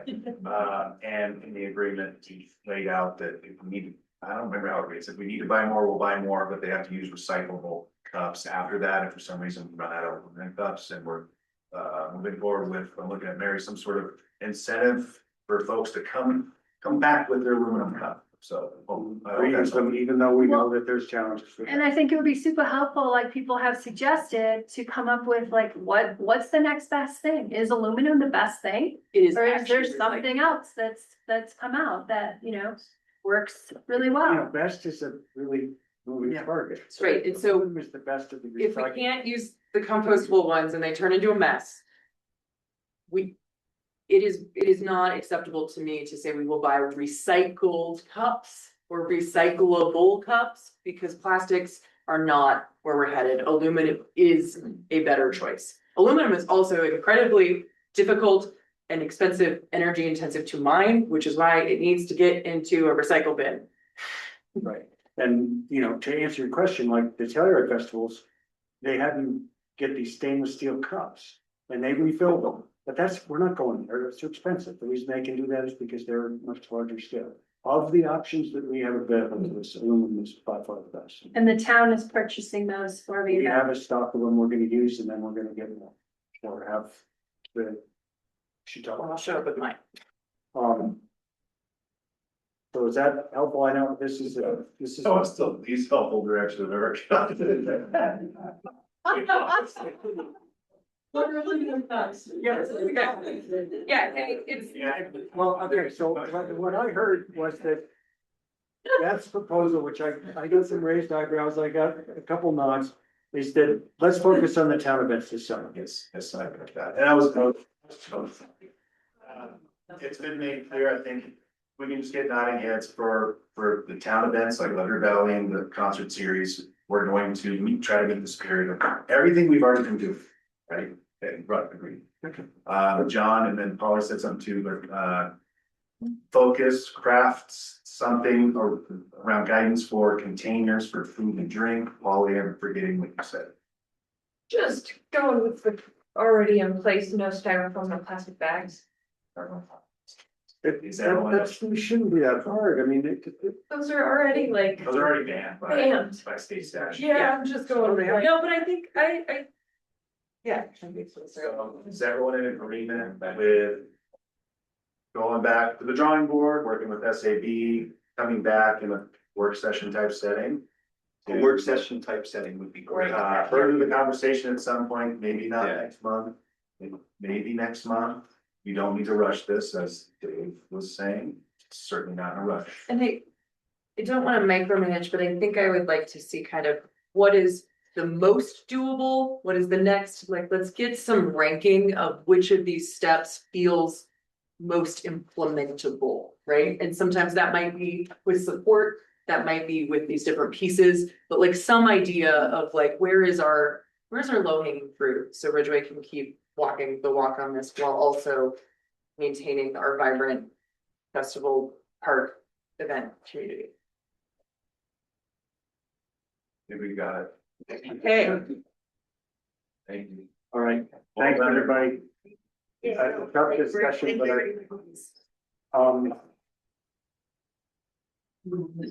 sure, we don't have a few things. We're gonna take it. Oh, yeah, I'm sorry, I was saying the same thing before, but instead of plastic bags, I was saying plastic Thursdays. Totally understand. All right, we do have a little bit more of our agenda, so if you're leaving, Thank you, guys. Thank you, but if you're going, you gotta go, but we still have more meetings. Love you. Enjoy. Sorry, John, I took over that here.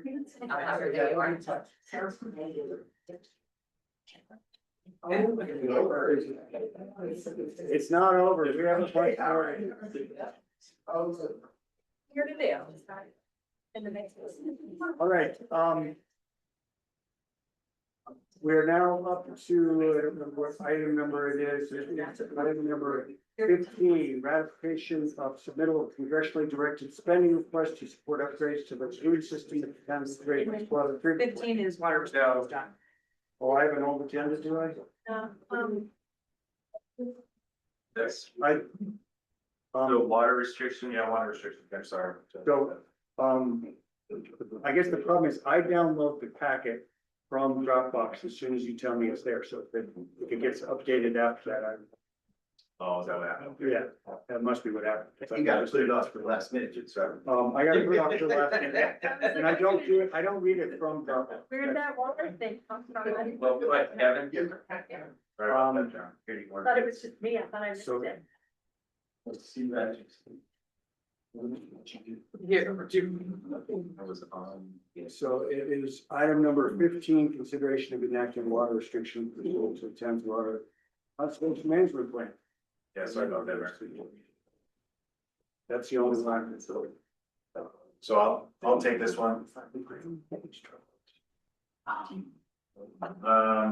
As everyone's aware, due to drought conditions and low snowpack, everywhere, many cities and towns around the state have begun implementing early water restrictions. I think a lot of us have read something about that at some point, maybe not, but maybe news to some. Large portions of the state are experiencing moderate to severe drought. Currently, with some areas in the extreme drought category. Ridgway is currently in the moderate drought category. In light of the dry winter and the dwindling snowpack concerns around the state, including our region, we thought it'd be prudent to bring this before you all to see if there's a desire to implement some form of water restrictions to limit outdoor water use. In solidarity with what other communities are already trying to do around the state. To be clear, at this point, none of the trigger conditions for any of the water restriction stages in the town's water conservation and management plan have been met. Water production at the water treatment plant remains low since irrigation season hasn't really picked up yet.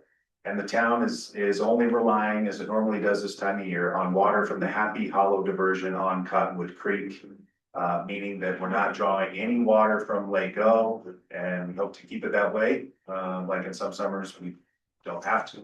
So it's also worth noting that the new diversion infrastructure at the Beaver Creek diversion point, called the Coanda Screen, is working and sending water down the Ridgway ditch into Lake Tonawanda, which is a long time coming and pretty cool. The infiltration gallery, which is another avenue of garnering water at that diversion point, has been redesigned and is out to bid now.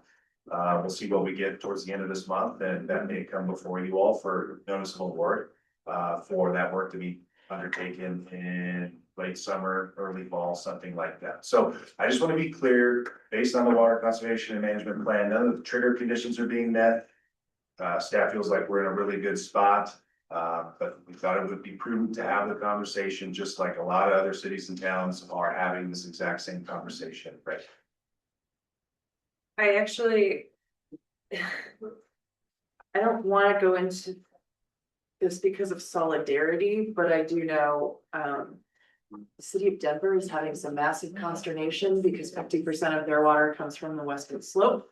And they're in water restrictions, and so, I mean, we certainly do not have to do this as a result, but, I do wonder about May 1st as a long-term cutoff in a world of climate change, whether that's going to be the effective date of when we need to act in the long haul. Then it should be sooner.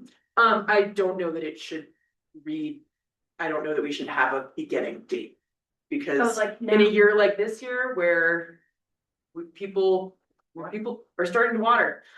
Yeah, So I'm not saying we have to do it, and in some ways I actually would advocate that we stick to our trigger conditions. Cause I think it's gonna happen soon enough.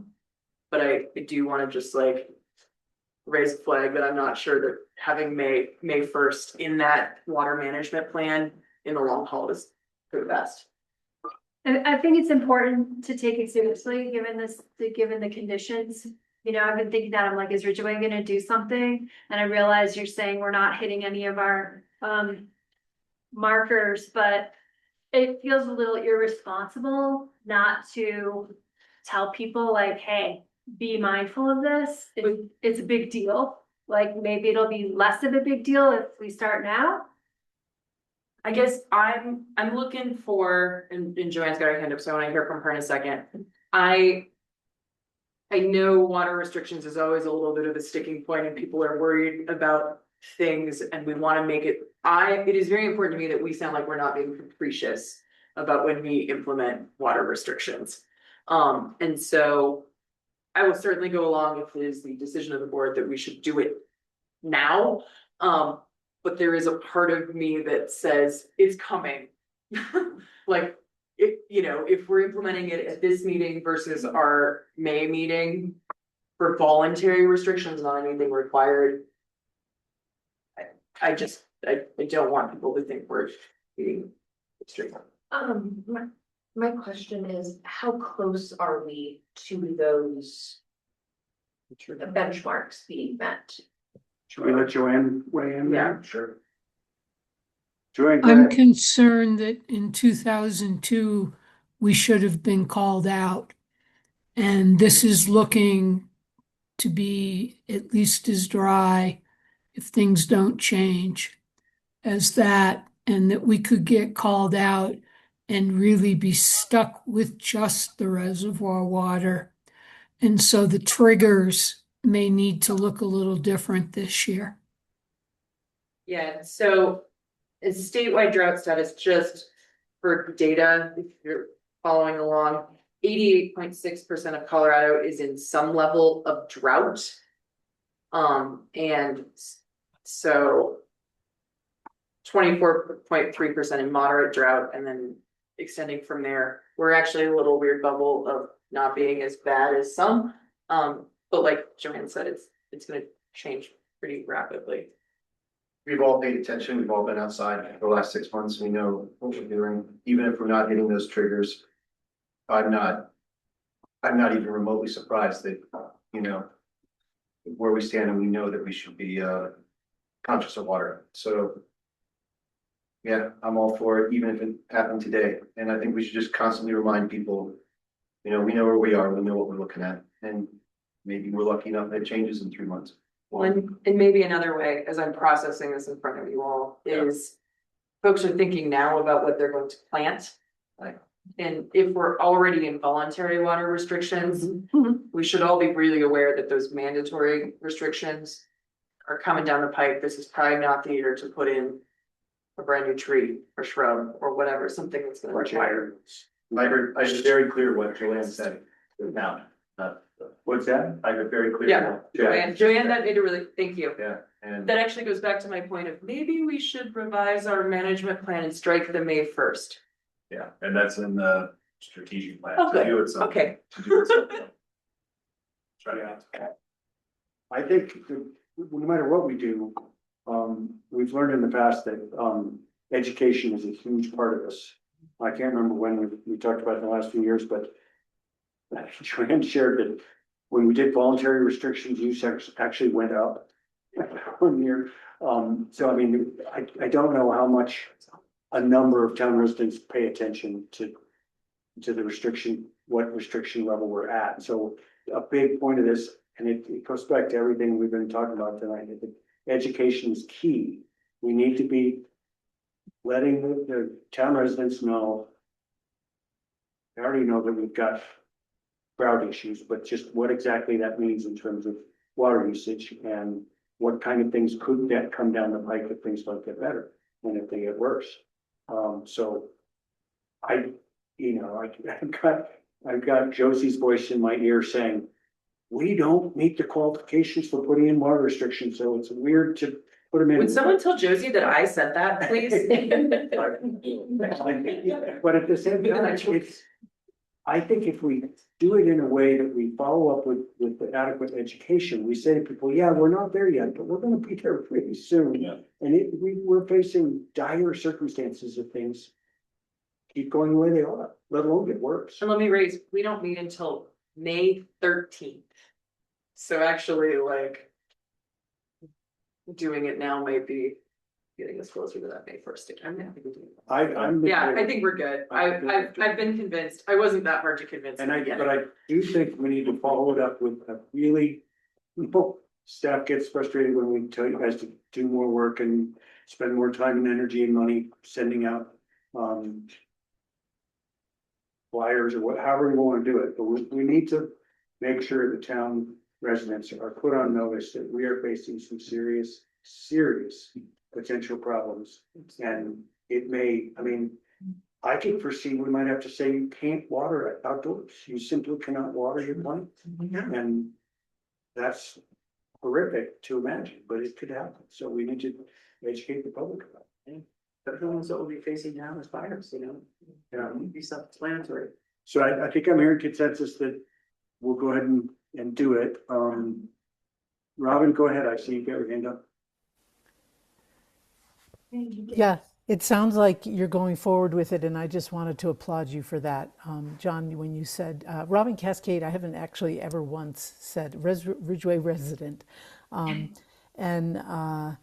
As a person who grows a lot of food, I have been thinking about what I plant this year based on the fact that I expect at some point we will be told, almost hope so, you can't water your lawns because we need it for potable water in our homes. And so I would strongly encourage you to make that decision tonight. And like you said, John, that we educate, and I'd be happy to write a letter to the editor with some, from the community that this is important, and even though it's voluntary, please pay attention. Okay, thank you. Yeah, thank you. I move to approve resolution 18-06. Is it not? Is that an old one? Is that what I'm That's seeing? That's the plan. We'd be looking for a motion to enter stage 1 voluntary water Okay, restrictions. sorry. I move to enter stage 1 voluntary water restrictions. Second. Motion made by Gus, second by Polly. All in favor? Aye. Any opposed? Thank you. And respectfully ask staff to follow that up with some pretty stern education efforts. Okay, I apologize for having the wrong agenda. That takes us to item number 16. No, I'm sorry. No, it is 16. Yeah, you're 16. 16, okay, to ratify that congressionally directed spending request. Yep, thank you, Mayor. You are asked to ratify the submittal of congressionally directed spending request to Senators Bennett and Hickenlooper. It was formally. Thank you all. Thank you. Right, y'all. Was formally submitted on March 27th, and the application requests funds in the amount of 2.25 million to support the renovation of the lagoon system at the wastewater treatment plant, or at least I should back up, at least go towards the renovation project, which the project needs assessment is still being worked on by Joanne, and kudos to Joanne for taking on the bulk of the request and submitting it. And as you all are aware, the renovations are likely to be expensive, not likely, they will be expensive. And as I just mentioned, Joanne is, well, staff, but led by Joanne, evaluating options to address how to best meet the wastewater needs for the town over the next planning horizon, 20 years plus. So, and that includes evaluating funding options, which is why we submitted this. We're looking for you all to ratify that. Love this. Do you have any discussion on this? I move to ratify the submittal of a congressionally directed spending request to Senators Bennett and Hickenlooper. Second. Tricia, I have to say, Your it's first a second. second. It's motion made by Beth, seconded by Trish. All in favor? Aye. Any opposed? Passes unanimously. Thank you. That takes us to Julia. Yeah, Janice, you still got 2 more items. Well, unfortunately, I have 2 dogs, and dogs have been in there for far too long. So There you go. Thanks, Leah. You are so guys. Okay, annual appointment of mayor pro tem and review of council representation on commissions, committees and boards. You still want to be mayor pro tem? I would be happy to still serve as mayor. Anybody else interested in being mayor pro tem? I like to be. Is there a motion? We need a motion, we pray, we pray. Yeah, you do. I move to extend. Count point mayor, appoint mayor pro tem to Beth Ligon. Second. Motion made by Polly, second by Michelle, all in favor? Aye. Any opposed? Done. Now, the rest of this doesn't require an action. So looking at what, Terry was doing, he was, as he mentioned, the representative to the Sustainability Advisory Board. After tonight's Can I? discussion, I wonder if anybody. No, Trish, I don't want to put you on the spot, but your thoughtfulness around the idling ordinance and some of the things. I know we talked a little bit about your knowledge on electrification. It might be a really great place to get some of the background if you were interested. You would certainly do not have to take my suggestion, but I thought I'd throw it out. They meet every month. What's one? But it's only once a month. Oh. What other committees need to be filled? Let's just talk about them all. That's fine. Let's see, he was the alternate on the joint planning board, so that's not a big one. I'm on that. Sniffles Energy Board, That's a big one. Oh, I would be happy to be on that. the Sniffles Energy Board? Huh, I think that'd be super interesting. Okay, I've been the alternate. Oh, maybe you're the alternate. Maybe you should. John does a lot of things. No, He's a you're good gonna do it. alternate. Okay, I would like to be. I mean, And then Erie County Fairgrounds, he's the liaison to the fairgrounds. Or has been. anybody interested in fairgrounds? I do. Yeah. Okay, I've been talking to Antonio and some others about that stuff lately, so. I wouldn't mind. Terry approached me about Sustainability Advisory Board. I will do it. I am, what's that? What about Polly? Unless you want, I was gonna say is I will do it unless someone else would be excited about it. I am a little tapped. Sorry, I didn't hear what it was. the sustainability. Sustainability, yeah. I mean, Sweet, I heard yes. yeah, you gonna Yep. take this. How often, I'm just trying to like account for my, 5 jobs. Yeah, well, and that's why I'm willing to take it knowing that the next 3 months of my life are crazy. What about you guys sharing this? I don't actually, I would say somebody needs to take it and I'm willing to do it. That's been the alternate, so. What's that? I said, I think that might be a better idea. Okay, I mean, Because I don't know that Would you I want think to be the alternate? absolutely. I think, May and June should It should be fine. It should be fine. August might be a wash for me entirely, but. I can, Okay, we can get together. yeah, you kind of know what mine, I will do it. Well, and maybe if you know that neither one of you can make it, you bring it up and somebody else, Okay. Yeah, steps in and checks it out and says, oh, I love this. This is amazing. I Yeah, wanna I'm do it all usually, the time. I'm usually aware ahead of time. I'm good with the calendar. I got it. I wanna keep your perks.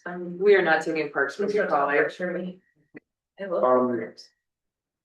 It's not on here, but I was on the Mountain Towns 2030 advisory board, what do they call it, today. And I'll continue doing that. Yeah, thanks for that. But I do want to remind everyone that their summit is in Sun Valley this year. You in should go. October. It was great. I can't go, but if you can go, you should really think about it. Terry said he's willing to go again if we can. And I think he could go as sort of, When is it? it's October? October. It's like the second and third week of Tuesday, Wednesday. Let's see, it is the 13th and 14th, Tuesday and Wednesday.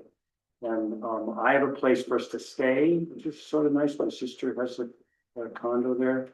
Let me double check with my employers, but that should be more than enough time for that to.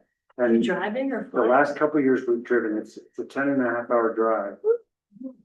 We drove to Jackson. I also there's usually a really big overlap with CC for CA, so if Polly, you needed to think about flying, I'm sure there's some folks driving from Boise. So I can put some feelers out there too, because last year was a heavy overlap. Actually, I'm seeing that's council is on Wednesday. That happened last year too. So I think what we did last year is we moved We the moved it council to the prior week, we did a first week. first Wednesday. Yeah, because we had to get our budget meeting and. It happens, like, I go to CC for CA and I sit in the hotel room while everyone else does the welcome meeting and I do counseling from my hotel room. Thank you. Okay, so, what else? Does anybody think everything else is? Yeah. I'm good with planning. Unless somebody's excited about weed board, I can keep doing that.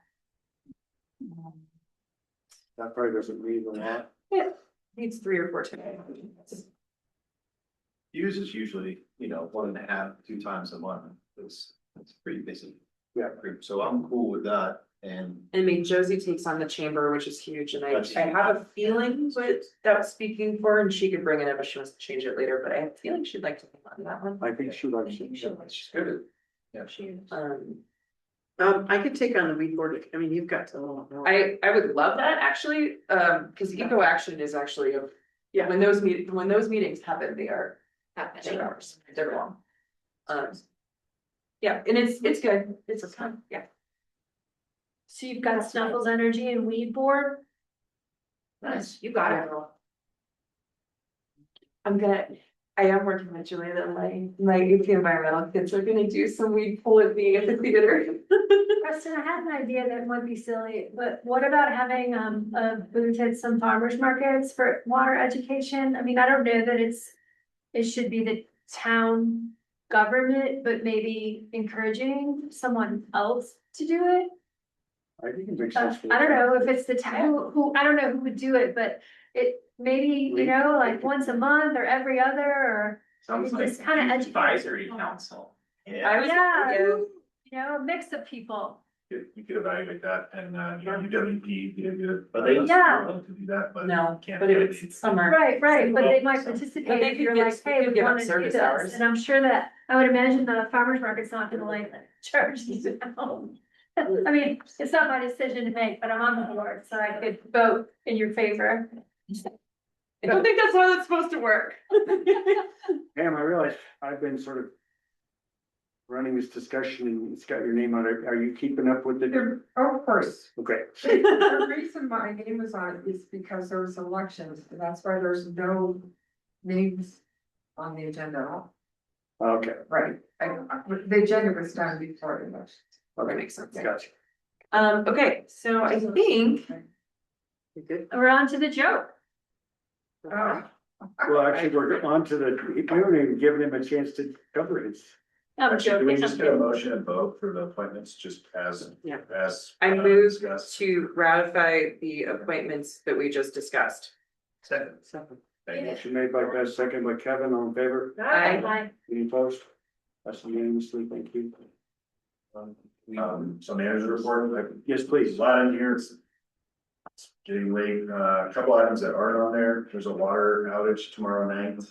As part of the ductile project, putting in the temporary bypass line and getting it plugged into the PRV vault at, Maria and Moffett, and so we'll be doing that between 10 PM and should be done by midnight, but, one AM. You're not out there, are you?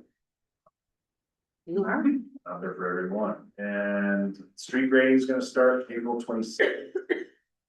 With north of Amelia Street with the Permazyme alternative and testing that out. We'll end, and then we'll get into the normal, street grading schedule in May. Wrap up, I think it's May 26th, I can't remember what day of the week that is, on South Amelia Street, once the ductile iron pipe project is all wrapped up, and also deploy Permazyme there to see how that goes, but magnesium chloride application on all of those streets.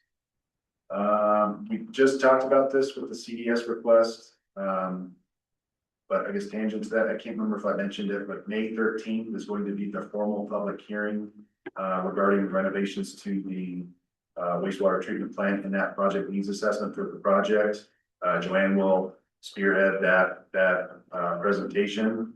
And then we've talked quite a bit just in the last couple of days about following up on previous conversations about doing something a little more intimate and standalone to give Joanne, and not to pick on Joanne, but the town to present the technical information about what this project is going to entail, the funding required, rate increases, stuff like that. And so we'll be looking to do to set another public meeting at some point in the summer, I guess, to hit that mark. The banner structure, trying to find someone to sandblast the poles, but they're fabricating the poles, need someone to sandblast them because they came in with a bunch of writing on them. They need to be sandblasted and then painted. And trust me, there's no one more frustrated than me with this project, but it's looking more like next week or the week after. Our permit and CDOT is good through April 30th, but it's just the slow and steady wins the race kind of. Have you found someone?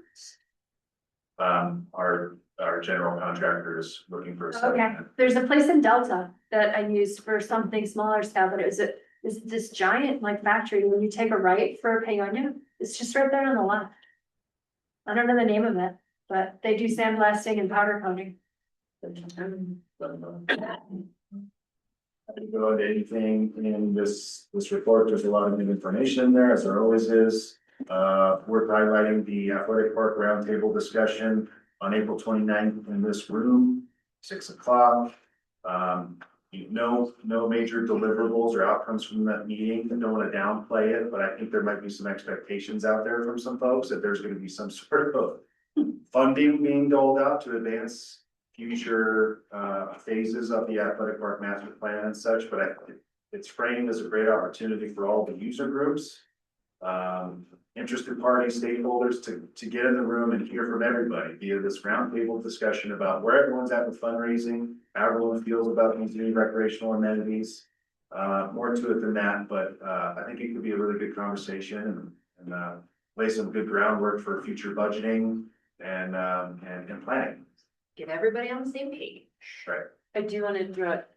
First, it was a little further out, but we were doing a highway cleanup on, I noticed that on my bike. I'm like, oh, on May 16th. 15th. Think it's what? Is it?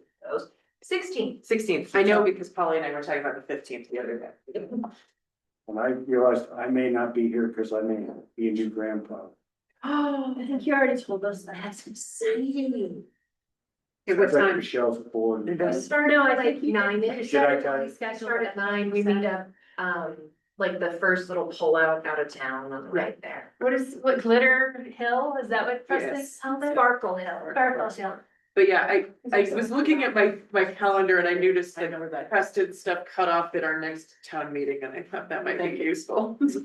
Got it in. Before we get carried away, Shane, I dig the traffic focus areas. Yeah, that's cool. I think that's it's a good idea, it's cool, and I know that I'm one of the people who probably weave in and out of traffic on my bicycle all the time, and I'll probably get talked to about it. But I think it's a good idea. I think it's good, so thanks. Yeah. Awesome, I just wanna say that, sorry to. Love your valley, huh? Almost here? I don't know, the press was done. I don't wanna talk. No. I got it done. That's okay. What about the joke? Preston's feeling a little beat up tonight, I don't blame you. No, there's. No. Just Preston, you did Tell good us, today. Chuck, at the end of each meeting. There's one in the manager's report. There's always one at the end of the Regularly. I liked this one, I thought it was For it, stupid. and I didn't really say it out loud. That tells you how well my brain is functioning. Scrolling down, Just before we read the, Sorry. in like a fun you know, way, tribute one I night, think the we bad. want to just watch some videos, Same person. yeah, like, I heard that actually. I'll send that information out. Yes, You get Orange Fest Okay, great. and Orange Trash. Do I get one of those claws? they're not that useful, but Yeah. they're Yeah, not it's- that helpful. Everybody has different opinions about them. So when are we doing traffic cleanup? Nathan, Me 16th. Okay. Are you gonna be here? It should be on your calendar. I'll be here. You didn't say you're gonna be there. I will be there with a smile on my face, hanging out. That's a fun day. Actually, like, Sometimes. once I get Fun. myself out there, especially when the weather's nice, So, the weather will be nice. Yeah. It's gonna rain. Sometimes the weather. If it rains, would be. Sometimes it's been. I've done both of them that I've been signed up for. So how about the joke? How about the It joke? was fine. It How was was joke? perfectly adequate. Whose joke was it? Was it yours, Preston? If there's no name attributed to it, it's mine. Okay, all right. So Bo hasn't come up with one for a while. He stopped, I gave like 5 submissions in a row, they were rejected by the editor, so. Stop submitting. Oh. Funny, you're discouraged. Bo is discouraged. Are we adjourned, John? Unless there's something else for the good of the Minutes, order. don't we have to approve minutes? That's in the That's consent beginning agenda. of- Just remember, Trish, welcome. I hope you had fun. Thank you. Very- No, Oh, this might be the longest one in the It's year. 8? Yes, it used to go back in